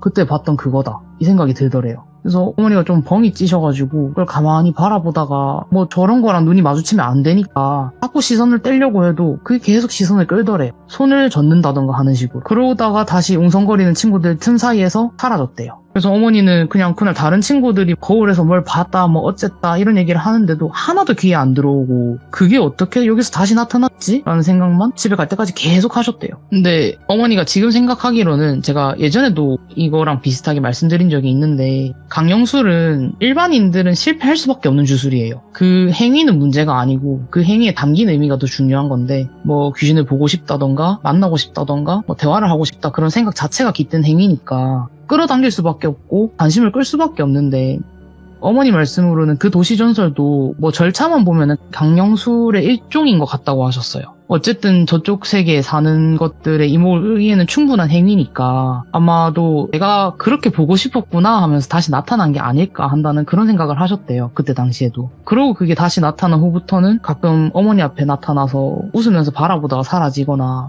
갑자기 그냥 침대에 걸터 앉았는데 옆에 앉아있다던가 그런 식으로 가끔씩 나타나서 어머니를 놀래키셨대요. 근데 어머니는 뭐 발가벗고 다니는 귀신도 보신 적이 있으시고 한쪽 다리가 으깨진 것도 본 적이 있어서 딱히 이상한 짓을 한 적은 옛날에 있기는 해도 그냥 깔끔한 교복 차림에 어디 모난 데 없고 그냥 예쁘게 생긴 네가 낫다 싶어가지고 또 적응을 하셨대요. 그런데 그 어머니가 고등학생이 됐을 무렵쯤에 네. 이제 그 귀신과 어머니가 동년배로 느껴지기 시작을 할 즈음 그게 그때 처음 어머니한테 말을 걸었대요. 근데 그게 뭐라고 말을 했었는지는 어머니도 지금 이상할 만큼 기억이 하나도 안 나신대요. 이 이야기를 어머니가 몇 살 때 시작된 일인지부터 해서 되게 정확하게 기억하고 계시는데도 그 귀신을 그려보라고 하시면 어머니가 미대를 나오셨기 때문에 되게 잘 그리실 수 있음에도 불구하고 손이 안 간대요. 그리려고 하면 생각이 안 나는데 그리지 않겠다고 마음을 먹으면 생각이 난대요.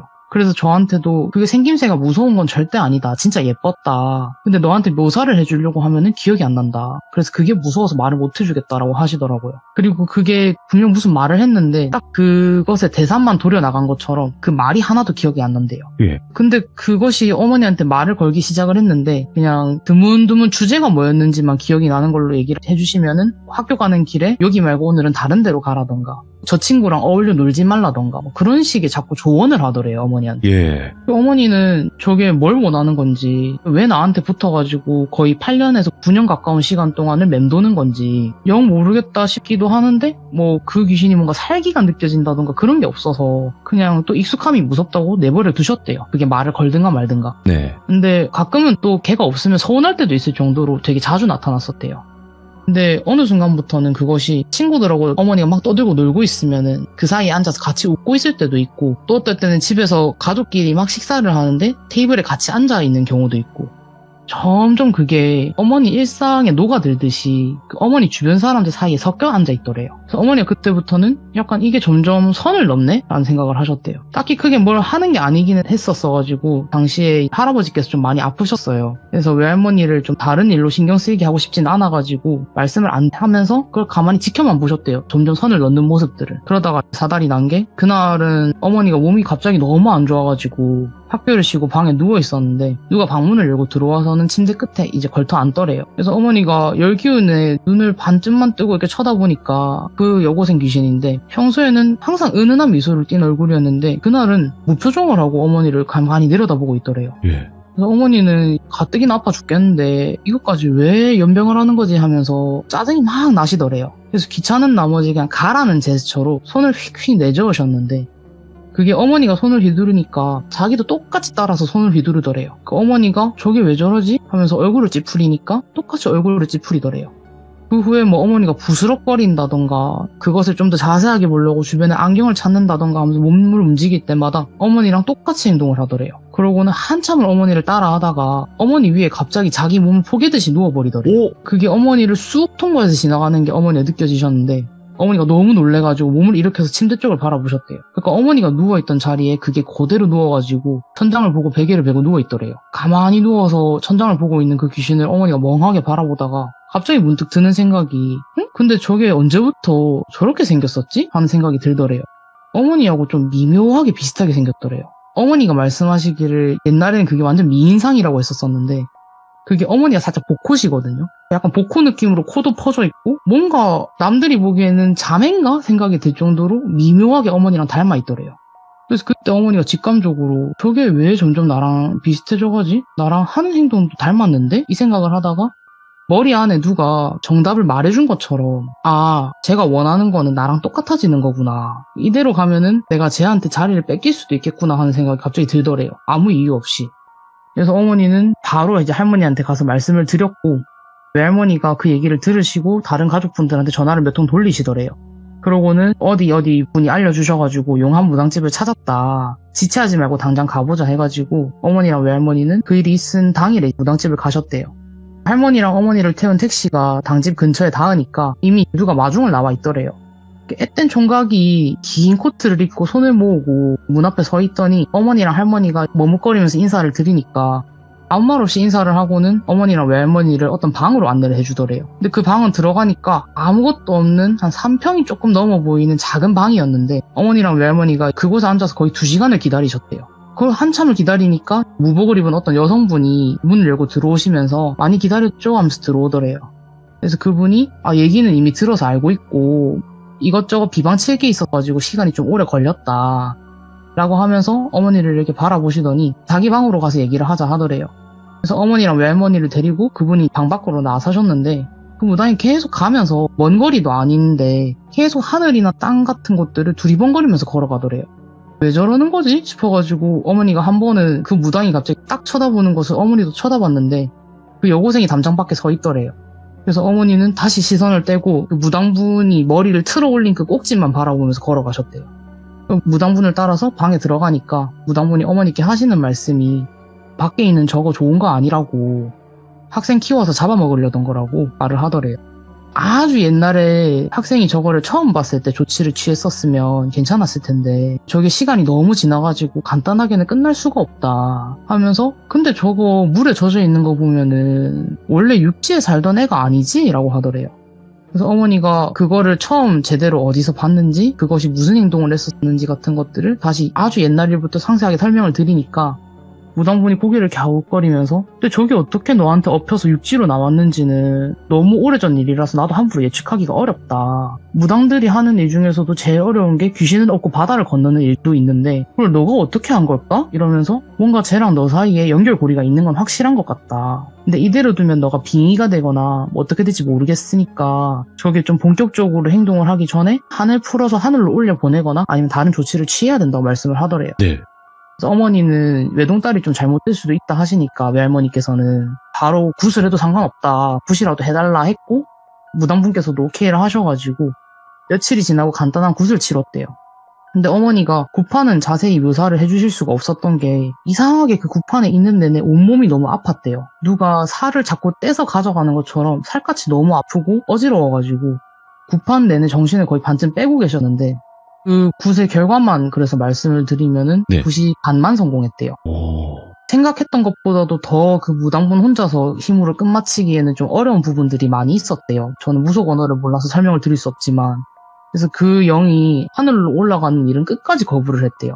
자기는 안 갈 거라고. 그래서 어머니한테서는 손을 털겠다라는 약조만 받아내고 굿이 끝이 났대요. 그리고 굿이 좀 일단락되고 어머니가 몸을 좀 추스리니까 무당분이 곧바로 어머니를 방으로 불러서 일러주셨는데 일단 내가 그것한테서 약조는 받아냈다. 근데 약조는 말이 좋아 약조지 깰 수 있는 것도 약조다. 되도록이면 준비되는 대로 잠시 외국에 나가 있는 게 좋을 것 같다. 내가 잠시 그 귀신하고 너 사이에 있던 그 이상한 인연은 약조를 통해서 끊어뒀으니까 너가 이번에는 바다를 건널 때 저게 너한테 엎혀서 따라가지 못할 거다. 근데 자기랑 너가 액면가가 비슷해지기를 기다린 것 같다고. 그 이유는 알 수가 없다고. 저게 왜 자기랑 니랑 나이가 같아지기를 바랬었는지. 예. 그래도 일단은 한번 떠나면은 적어도 24살이 되기 전에는 한국 땅으로 돌아오지 말라고 하더래요. 그래서 그렇게 어머니는 1년 반 정도 시간이 흐른 후에 일본에 있는 대학교로 유학을 떠나셨고 그렇게 가셨구나. 실제로 20대 중반 결혼을 위해서 한국으로 돌아오시기 전까지는 한국 땅으로 아예 돌아오신 적이 없으시대요. 네. 그리고 그 귀신이 어머니 옆에 있을 때는 어머니가 귀신을 되게 자주 보셨었는데 일본으로 딱 넘어간 후부터는 볼만한 것들만 보시고 뭐 자잘한 것들을 보는 일은 횟수가 눈에 띄게 줄으셨대요. 그러고 한국으로 돌아오실 때쯤에는 거의 안 보이기 시작을 하셨고 다행히 지금까지는 그 여고생을 다시 본 적은 없으신데 솔직히 첫 애로 딸인 저를 낳으시고는 좀 걱정을 많이 하셨대요. 혹시 저한테 다시 붙으면 어떡하지라는 생각을 하셨는데 그때 당시 일 때문에 다시 다른 유명한 당집을 찾아가니까 그 무당분께서는 하시는 말씀이 자기도 이야기만 듣고는 그 귀신이 도대체 왜 아주머니한테 붙었는지는 내가 알 수가 없다. 근데 아주머니를 원해서 붙은 거라면 연어 씨는 그 귀신이 원하는 그릇이 아니다. 연어는 어머니한테서 예민한 끼만 물려받았고 나머지는 아버지를 빼다박았기 때문에 어머니랑 닮은 구석이 아무것도 없어서 괜찮을 거라고 하면서 어머니가 좀 안심을 하셨고 제가 그 24살이 넘었기 때문에 어머니께서 좀 더 안심하시고 이 얘기를 해주셨거든요. 그렇게 어머니가 처음으로 귀신을 보신 이야기를 해주셨습니다. 야, 이거 시간이 조금만 더 지체됐어도 큰일 났을 수도 있겠다라는 생각이 드네요. 네, 그때가 어머니가 한 18이었는데 예. 19, 20이었으면 또 어떻게 됐을지 모르겠다고 하시더라고요. 와, 근데 굉장히 섬뜩한 이런 귀신류가 있구나 라는 생각이 들어요. 저희가 네. 많은 분들을 뵙지는 하지만 두 분을 뵙잖아요. 그 두 분은 도대체 어떤 형태의 귀신인지 모르겠다고, 원하는 게 그러니까. 뭔지도 모르겠고, 그래서 그런 부류의 귀신도 있구나. 제주도 쪽이어서 더 모르겠다고 하시기도 하시더라고요. 섬에 사는 귀신이다 보니까 오래됐을 수도 있다고. 그리고 그런 얘기도 있잖아요. 제주도 쪽의 귀신이 좀 세다. 아, 맞아요. 특히 제주도의 여자 예. 귀신이 진짜 세다고. 세다고 저도 알고는 있어서, 야, 이거는 뭐 정확한 거는 모르겠지만, 도대체 뭐였을까로도 남는 그런 이야기였던 네. 것 같아요. 오늘 연어님께서 이야기 집중을 너무나 잘하게끔 하시니까, 연어님에게 오늘 또 수업 잘 들었다. 이렇게 또 말씀드리고 싶어요. 예. 아유, 감사합니다. 네, 너무 감사드리고, 다음번에 또 다른 이야기로 찾아와 주실 거라 믿습니다. 감사합니다. 네, 감사합니다. 네. 자, 아직 연어님의 이야기를 안 들어보신 분들도 분명히 계실 겁니다. 참여하신 기간이 그렇게 긴 분이 아니기 때문에. 그래서 돌비 연어라고 검색하시고 첫 번째 이야기부터 쭉 한번 들어보시는 게 어떨까 생각을 합니다. 여러분들 많은 응원 부탁드리도록 하겠습니다. 감사합니다.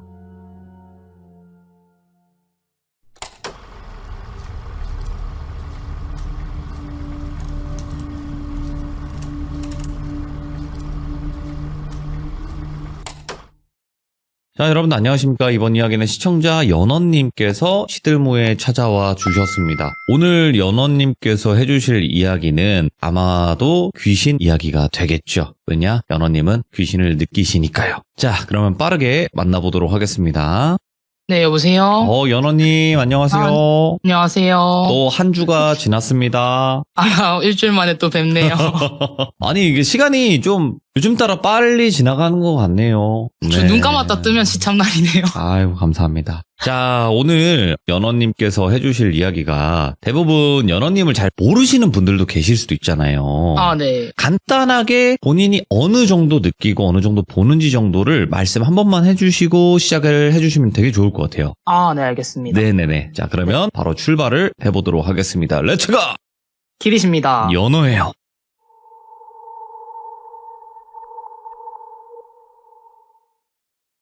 저는 중학교 때까지는 진짜 많이 봤었어요. 아마 이게 영안인가 싶을 정도로 정말 많이 봤었었는데. 그건 영안이라 생각합니다. 네. 네, 아마 일반인들은 못 보죠. 네, 한시적으로는 아마 잠시 그 정도로 트였던 게 아닐까 싶을 정도로 많이 봤었는데, 저는 시간이 지나면 지날수록 안 보이기 시작을 해서 요즘 들어서는 여기는 진짜 딱 나오겠다 싶은 공간을 가거나 아니면 한 달에 한 번 내지 두 번 정도? 그냥 제가 확실하게 저거는 귀신이다 인식을 하는 건 한 번 내지 두 번. 그 외에 제가 모르는 것들도 있을 수도 있겠지만 저는 그 정도로 조금 보는 편이고, 오히려 기운을 요새는 더 많이 타요. 어떤 공간에 갔었을 때 여기는 들어가면 안 되겠다라던가 네. 여기는 분명히 있겠다라던가 그런 것들을 좀 많이 느끼는 편이고. 그러면 저 한 네. 가지 이거는 그냥 네. 번외로 궁금한 건데, 그러니까 원래 느끼시던 분들이 안 느끼시니까 시들모에 대부분 참여를 하세요. 아, 네. 근데 시들모에 참여하면 다시 보이고 느끼기 시작한다라는 얘기가 있는데 그건 어떻게 생각하세요? 안 그래도 오늘 그 얘기 해드리려고 했는데. 아무래도 근데 예. 귀신 얘기를 하다 보면 이게 옆에서 듣는 경우가 있거든요, 진짜로. 아니요, 들어요. 들어요. 전 듣는다 생각합니다. 예. 맞습니다. 집에서 하면 좀 덜한데 바깥이나 안 익숙한 공간은 좀 그런 것들이 더 많이 있거든요. 오늘 그거랑 관련된 얘기도 안 그래도 하나 준비를 했었어가지고. 알겠습니다. 자, 그러면 빠르게 한번 들어보도록 할게요. 오늘은 제가 두 개를 준비해왔는데, 오늘은 악마에 대한 이야기 하나랑 아까 말씀드렸던 그 시들무 이야기 하나, 이렇게 두 개를 들려드리려고 하는데, 예. 네, 오늘은 확실하게 악마 이야기일 거라서 종교적인 이야기가 좀 많이 나올 거라 가지고. 오이구, 예. 네, 근데 제가 이게 전문적으로 공부한 사람이 아니기 때문에 좀 틀린 부분이 많을 수도 있고, 또 뭔가 어떤 제가 가지고 있는 이 종교에 대해서 뭔가 설파를 하기 위해서 얘기를 하는 건 아니라는 건 알아주셨으면 좋겠고, 네. 제가 예전에 이야기를 들려드리던 중에 흘리듯이 한번 말씀드렸던 적이 있는데, 저희 어머니 친구분 중에 한 분이 현재는 그 일을 안 하시는데 예전에는 부마를 하는 의식의 보조사제로 일하셨던 분이 계세요. 예. 저는 굉장히 어렸을 때부터 뵀던 분이셔서 저는 그분을 삼촌이라고 부를 건데, 예. 저희 어머니의 초등학교 때부터 친구분이시고, 어머니가 당연히 처음 삼촌을 만나셨을 때는 삼촌은 사제의 꿈은 가지고 있지 않은 그냥 평범한 학생이셨대요. 종교도 그때 당시는 천주교가 아니셨었고. 네. 근데 그렇게 삼촌은 공부를 하시고 어머니랑 같은 대학교를 가게 되셨었는데, 처음에는 한국에서 그 당시에 1학년 때 신병이 오셨대요. 그 집안이 굉장히 독실한 기독교 집안이셨었고, 네. 그 신병이 났었다라고 판명이 난 순간부터 온 집안 분들이 안에 있는 세대를 다 뒤져봤는데도 신줄이 없었대요. 그런데도 삼촌한테 신이 오셨던 거여가지고 집안하고도 좀 틀어지게 되시고 학업도 접어야 될 정도로 신병이 심하셨었고, 저희 어머니한테도 왜 저희 신병 들리신 분들 보시면은 안 물어본 거에 대해서도 줄줄줄 얘기를 하신다거나 그런 분들이 계시잖아요. 있죠. 네, 그래서 저희 어머니한테도 좀 그런 식으로 갑자기 넋이 나가셔서 뭔가 미래의 일에 대해서 줄줄 얘기하시는 지경에 이르셨어가지고 신을 받아야 할 상황까지 가셨었는데 도저히 신을 받으실 수는 없으셔가지고 선택하셨던 게 수도승이 되는 길이셨어요. 그래서 삼촌은 가족들하고는 완전히 틀어지시게 됐었기 때문에 저랑 제 동생을 정말 친조카처럼 생각하셨거든요. 네. 그래서 성당 일로 외국 같은 데 갔다 오시면은 사제분들은 보조금이 나오긴 하시는데 그게 정말 얼마 안 나와요. 근데 그 돈을 털어서라도 제 다이어리도 사주시고 지갑도 사주시는 그런 삼촌이신데, 네. 삼촌이 한 3년 전인가에 한번 시간을 내서 저랑 저희 어머니를 보러 부산에 오셨던 적이 있으셨어요. 그래서 그때 제가 삼촌을 오랜만에 만났으니까 이 얘기 저 얘기 들려드리다 보니까 이 얘기를 제가 해드렸었는데, 이 이야기 속에 그때는 제가 고등학교 때였어요. 당시에는 제가 하얀색 강아지를 키우던 때였었는데, 어느 날은 그냥 제가 방에서 공부를 하고 있었는데 저희 집 강아지가 갑자기 방으로 뛰어 들어오더라고요. 당시 제 방 구조가 제가 그때 앉아 있었던 책상 바로 제 등 뒤 왼편에 옷장이 하나 있었는데, 네. 그 옷장을 향해서 강아지가 갑자기 뜬금없이 미친 듯이 짖기 시작을 하는 거예요. 근데 이 강아지가 평소에도 좀 경계성 지짐이 있던 애였어가지고 처음에는 아파트 복도에 누가 돌아다니는 소음 때문에 저러는 건가 생각을 했는데, 한 2분가량을 제가 하지 말라고 소리도 쳐보고 달래도 보고 해도 쉬지 않고 짖고 으르렁거리는 거예요. 근데 그 짖음이 향하는 방향이 너무 확실하게 제 옷장을 향해서 짖고 있더라고요. 그래서 상황이 조금 당황스러우니까 제가 그 상황을 파악을 하느라고 멍하니 계속 보고 있었는데, 잠깐 옷장 쪽을 살짝 보니까 방금 전까지만 해도 옷장 문이 닫혀 있었는데 옷장 문이 엄청 활짝 열려 있는 거예요. 근데 제가 책상에 앉아 있었기 때문에 옷장 안은 보이지가 않아가지고 옷장 문이 열린 것만 보여서 그 안에 뭐가 있는지는 제가 알 수가 없는 거예요. 네. 근데 분명히 강아지가 들어오기 전에는 옷장 문이 닫혀 있었던 게 확실한 게, 저는 제가 좀 느끼는 편이고 보는 편이다 보니까 그런 것들에 좀 예민해요. 그래서 그 옷 같은 거 보고도 놀래기가 싫어가지고 항상 옷장 같은 것들이나 문을 좀 꼼꼼하게 닫는 버릇이 있어서 분명히 닫아둔 옷장인데 저게 왜 열렸지? 하면서 닫아뒀는데 열린 옷장인 거와 앞에서 짖고 있는 강아지 같은 상황을 보니까 좀 누가 봐도 일반적인 경우는 아니겠구나 싶은 거예요. 그래서 저게 사람일까? 귀신일까? 그런 생각들을 짧은 순간에 하면서, 제가 그때 당시에는 좀 혼자 집에 있는 일이 많았었어가지고 제 방 책상 옆에 그 롯데자이언츠 나무 배트를 뒀었어요. 예. 그래서 그걸 들고 옷장 쪽으로 일어나가지고 발로 진짜 있는 이거 옷장 문을 꽝 쳤거든요. 그러니까 옷장 문이 콱 닫혔고 그 잠깐 사이에 제가 강아지를 들고 옷장 문이 닫혀있는 사이에 거실로 뛰어나갔어요. 그리고 방망이를 들고 방 쪽을 가만히 쳐다보고 있었는데 강아지는 계속 으르렁거리는데도 방 안이 너무 조용한 거예요. 근데 사람이 만약에 진짜로 옷장 안에 있었다면 제가 발로 찬 순간에 달려 나오거나 아니면 뭔가 어떤 소리라도 날 법도 한데, 집안이 정말로 저희 강아지 으르렁거리는 소리를 빼고는 기묘할 만큼 조용한 거예요. 네. 조금 이상하다 싶어서 멀리 서가지고 방 안을 제가 살짝 들여다봤는데 옷장문이 제가 발로 너무 세게 까가지고 아래쪽 경첩이 떨어져 나가서 문이 덜렁거리고 있는 거예요. 문이 이렇게 비틀어져 있으니까 그 옷장문이 틀어지면서 그 사이사이 틈들이 보이는데 옷장 안이 그 틈 사이로 발가락이 보이는 거예요. 그리고 제가 너무 딱 그냥 얼어붙어서 쳐다보다가 또 다른 틈 사이로는 시선이 느껴지는 게 느껴지더라고요. 근데 제 방이 형광등이 되게 밝았어가지고 발가락은 옷장 안에 있는데도 되게 선명하게 보이는데 얼굴 쪽 그 시선이 느껴지는 방향은 엄청 새까만 걸 보고, 저는 평소에 귀신을 얼굴을 못 보고 항상 귀신들 얼굴이 새까마니까 아 저거는 사람이 아니구나 싶은 거예요.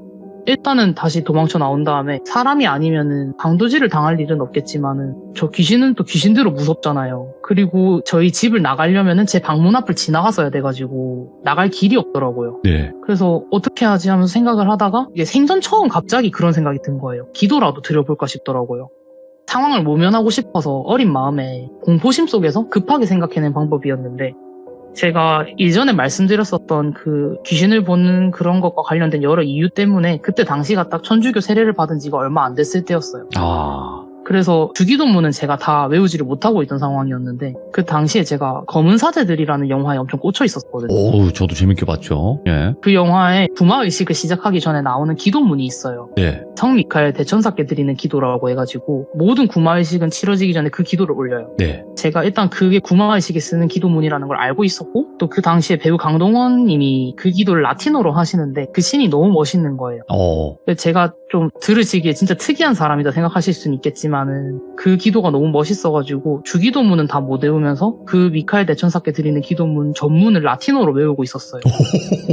잠깐만. 오. 그래서 이 기도문은 악마와 싸울 때 저희를 지켜달라는 기도문이니까 주기도문보다 더 세지 않을까라는 생각이 들어가지고 예. 제가 지금도 전 부분은 기억을 하는데 상테 미카엘 아르칸젤레 데 펜데노스 임프렐리오 컨트라네 퀴지언 예 인시디아스 디아볼리 에스토 프레시디움이라고 하면서 방 전체에 다 울리게 큰 소리로 기도문을 외웠었어요. 예.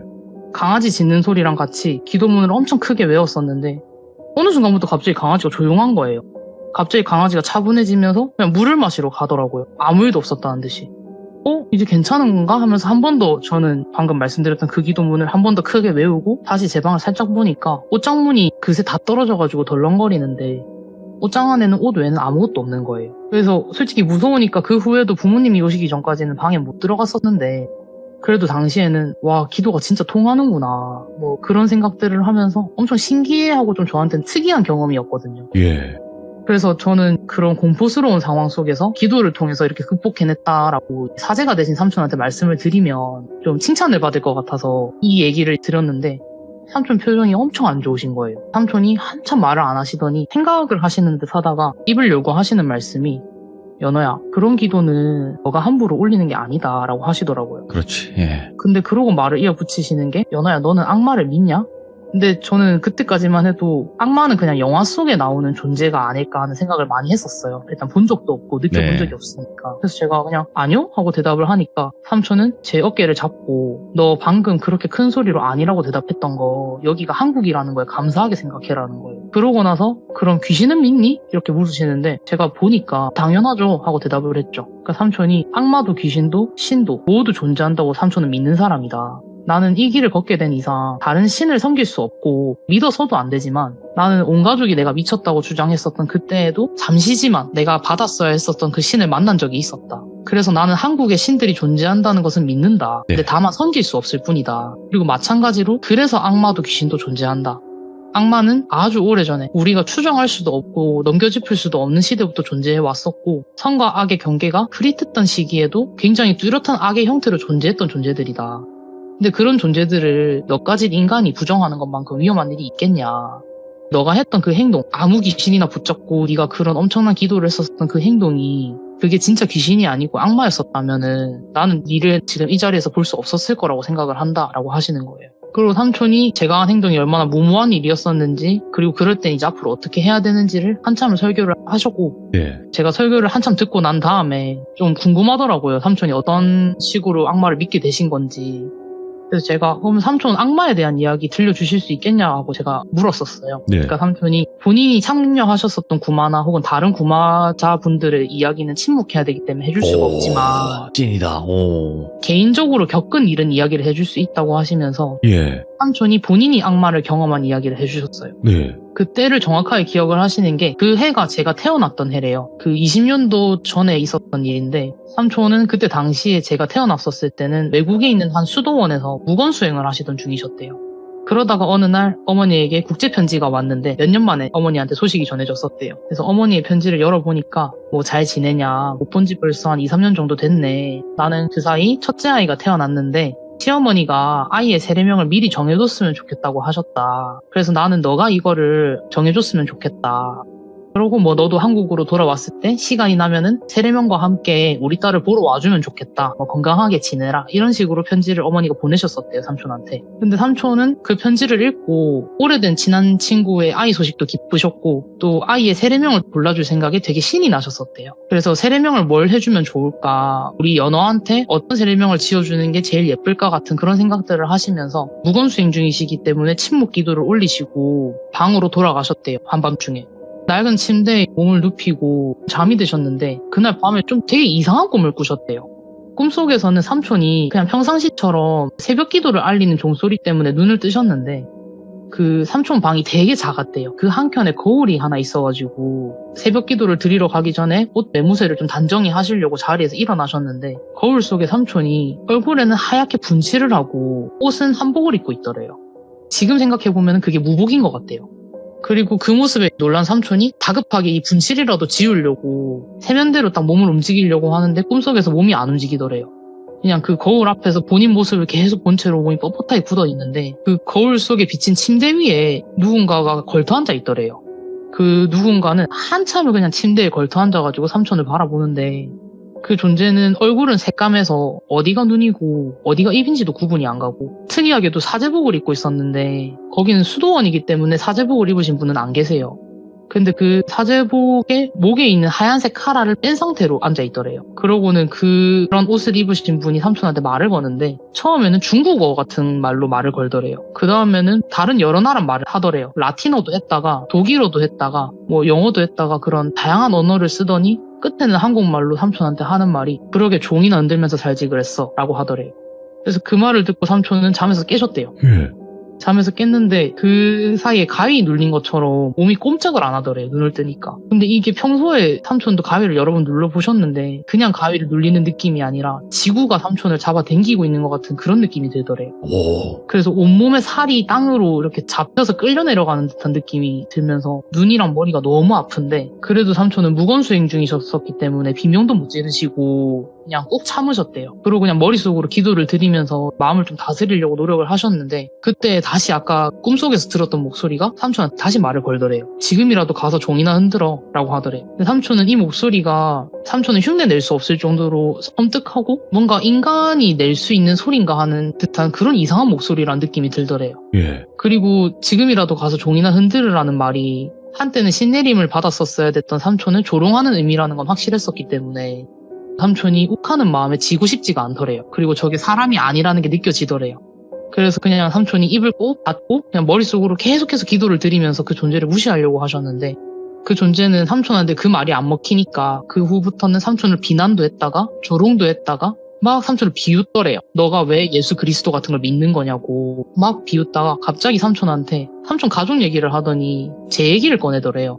근데 제 얘기를 꺼내면서 아이 3명은 라프타네 디 바빌로니아가 어떻겠냐고 하면서 얘기거리더래요. 근데 라프타네 디 바빌로니아는 그 성경 공부를 좀 깊게 해보신 분들은 아실 수도 있는데 이탈리아어고 한국말로 바꾸면은 바빌론의 탕녀라는 뜻이에요.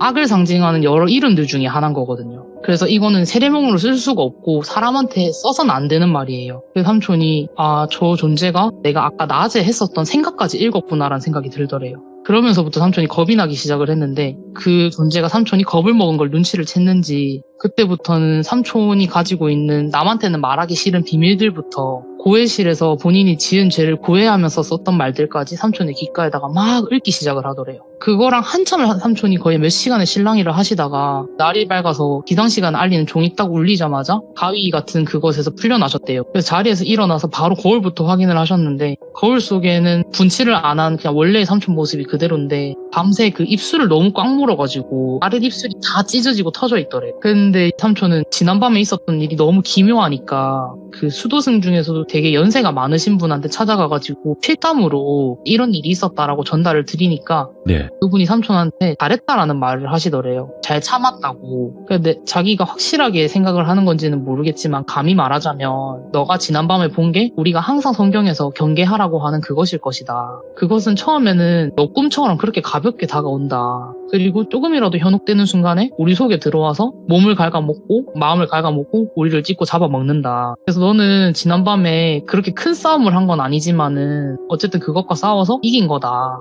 근데 만약에 너가 무건수행 중이 아니었었다면 첫 번째 질문이나 말에 되게 쉽게 대답을 했을 거고 그게 꼬리를 물기 시작을 하면서 그것과 너가 만약에 계속 대화를 했었다면은 너가 지금 이렇게 살아 있을 수 있었을지는 내가 장담을 못하겠다라고 하더래요. 삼촌은 무건수행 중이셨기 때문에 살으셨던 거죠. 와. 그래서 삼촌이 그 다른 분한테 여쭤봤대요. 근데 저는 되게 독실하게 기도도 드렸고 잘못한 게 없는데 왜 갑자기 그것들이 저한테 찾아왔다 간 거냐라고 하니까 그분이 말씀하시기를 원래 그런 의문을 가지게 하는 게 그것들이다. 네.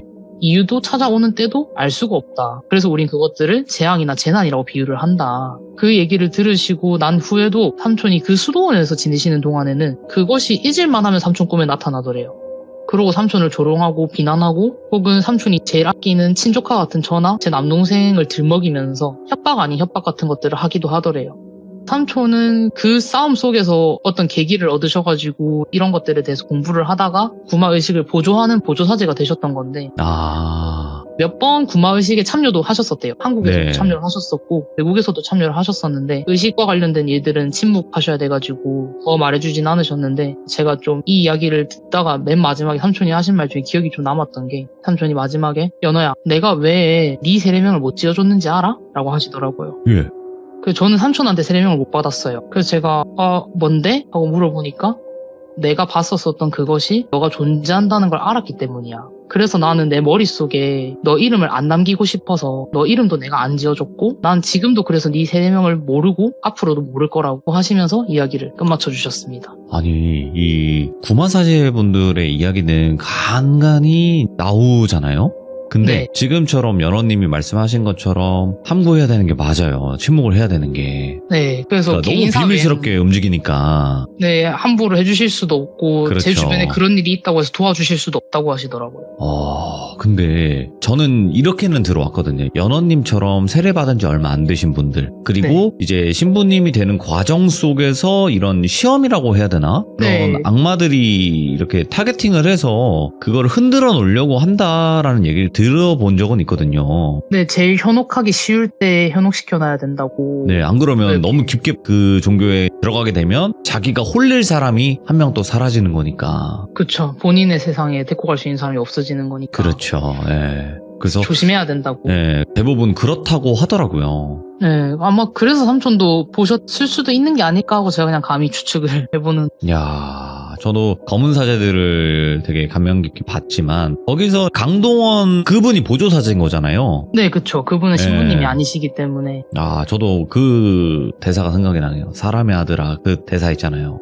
그들의 말을 뭐 듣고 떨지도 말고 모습을 보고 두려워하지도 마라. 이게 참 감명 깊게 기억에 남던 그런 대사였는데. 자, 그러면 두 번째 이야기는 어떤 이야기가 될까요?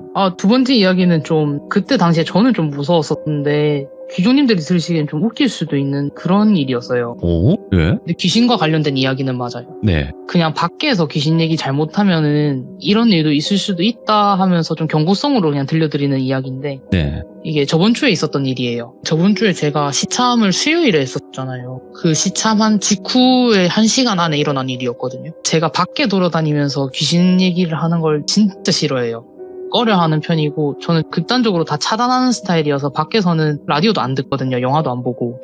근데 가끔 좀 개방된 공간이어서 어디서 듣고 있는지를 모르겠어가지고 그러는 편인데 그래서 저는 시들물을 할 때면은 시참할 때는 항상 제 방에서 해왔었어요. 이때까지. 근데 저번 주는 제가 퇴근을 하고 그 수요일에 갑자기 일이 생겨가지고 차를 타고 좀 멀리 갔었어야 됐었어요. 차를 운전을 해서 좀 가다가 잠도 깰 겸 휴게소에 정차해서 밥도 좀 먹고 커피도 마시고 화장실도 가고 차 안에서 시들무도 했었는데 그것들을 다 하고 나니까 괜히 사람이 좀 무서운 얘기하고 나면 오싹하잖아요, 사람이. 또 밤이기도 하고 도로도 어둡고 그래서 차 안도 근데 밖으로 치나? 이런 생각이 좀 들면서 불안해지더라고요. 차는 그래도 좀 제 개인적인 공간이니까 괜찮을 줄 알았는데 네. 무섭긴 무섭더라고요. 근데 이게 기운적으로 뭔가 뭔 일이 생길 것 같다라는 느낌은 안 들고 그냥 개인적으로 그냥 무서운 것 같았어가지고 그냥 별일 없겠지 싶어서 휴게소에서 주유를 하러 갔어요. 네. 시들무가 끝나자마자 바로 주유를 하러 갔는데 주유소에서 기름만 넣고 출발해야지 하고 셀프 주유소였어가지고 내려서 기름통을 열고 기름을 막 넣고 있는데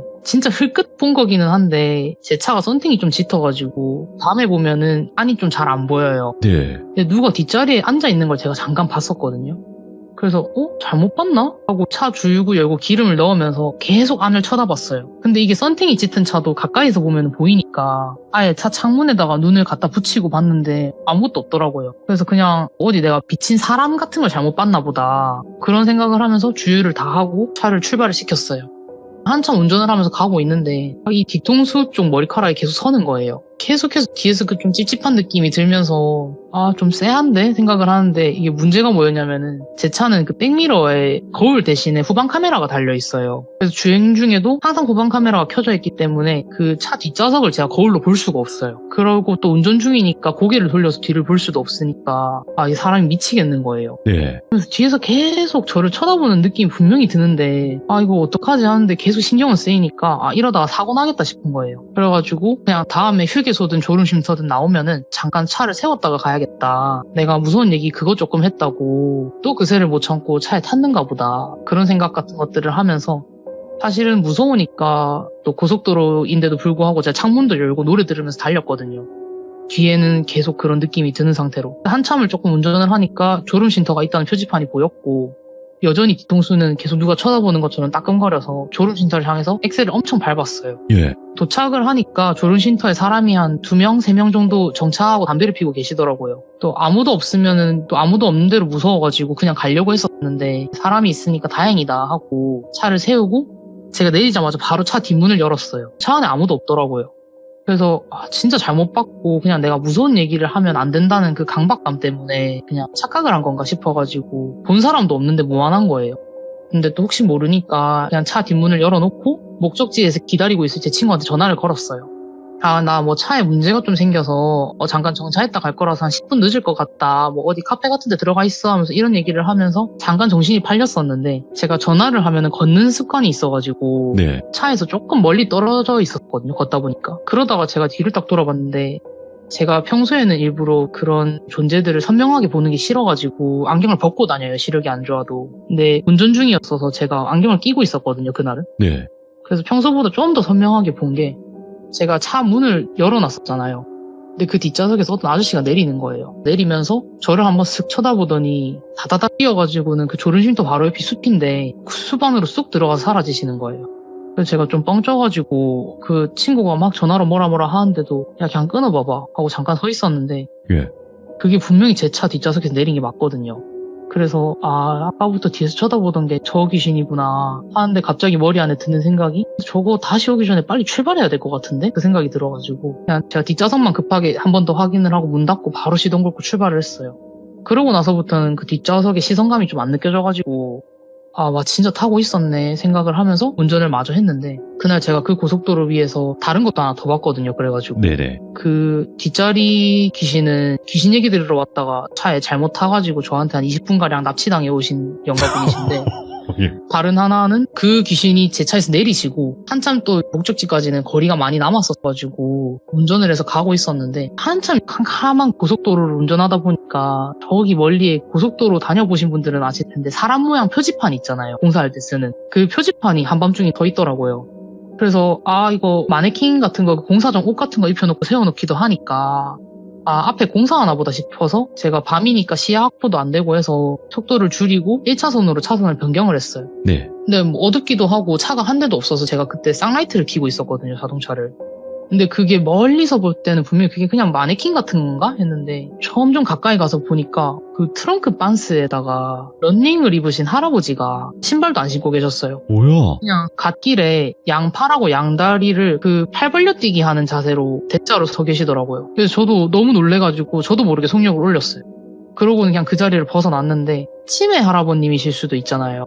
그럴 수 있죠. 그래서 제가 좀 걱정이 돼가지고 내비로 방금 지나갔었던 그 구간에 마킹을 하고 신고를 해야 되나 그런 생각을 하고 있었는데 그 할아버지를 딱 지나간 후가 바로 터널이었어가지고 터널에는 제가 정차를 할 수가 없으니까 터널에서 나가면은 바로 신고를 해야겠다 하면서 터널을 딱 나왔는데 터널 바로 앞에 또 똑같은 자세로 그 할아버지가 서 계신 거예요. 그래서 저거 사람 아니구나 하면서 너무 놀래가지고 저도 차 핸들 틀어버릴 뻔했는데 그냥 바로 달렸거든요. 근데 사람이 혹시나라는 게 있으니까 집에 가자마자 블랙박스를 돌려봤어요. 친구를 만나자마자 네 노트북 좀 갖고 와봐 해서 이렇게 돌려봤는데 그 터널 전에도 터널 후에도 그냥 저 혼자서 호들갑 떠는 모습만 찍혀있고 아무것도 안 찍혀있더라고요. 그래서 그냥 이거 귀신 얘기 한번 밖에서 잘못했다가 한번 오늘 또 밤에 기운 잘못 타가지고 그렇게 봤구나 하면서 저는 저번 주에 그냥 그 일을 넘어갔었는데 아이고야. 그냥 처음 봤던 아저씨 귀신은 제 느낌상 정말로 그냥 자기 얘기한다고 오셨다가 저한테 납치당하신 거고 그 할아버지 분은 그냥 제가 한번 본 김에 그날은 또 눈이 트여가지고 한 번 더 본 게 아닐까 그런 생각을 했었습니다. 아니 근데 연호님 저 궁금한 게 하나가 있는 게 네. 대부분 이렇게 안 보이는 그 과정을 겪다가 안 보이고 안 느껴지나 보다 해서 참여를 대부분 하시거든요. 네. 근데 그러다가 갑자기 보이기 시작하고 힘들어지기 시작하면 참여를 쭉 쉬세요. 대부분 그렇거든요. 아, 네. 저는 참여 전에도 원래 좀 봤었어요. 그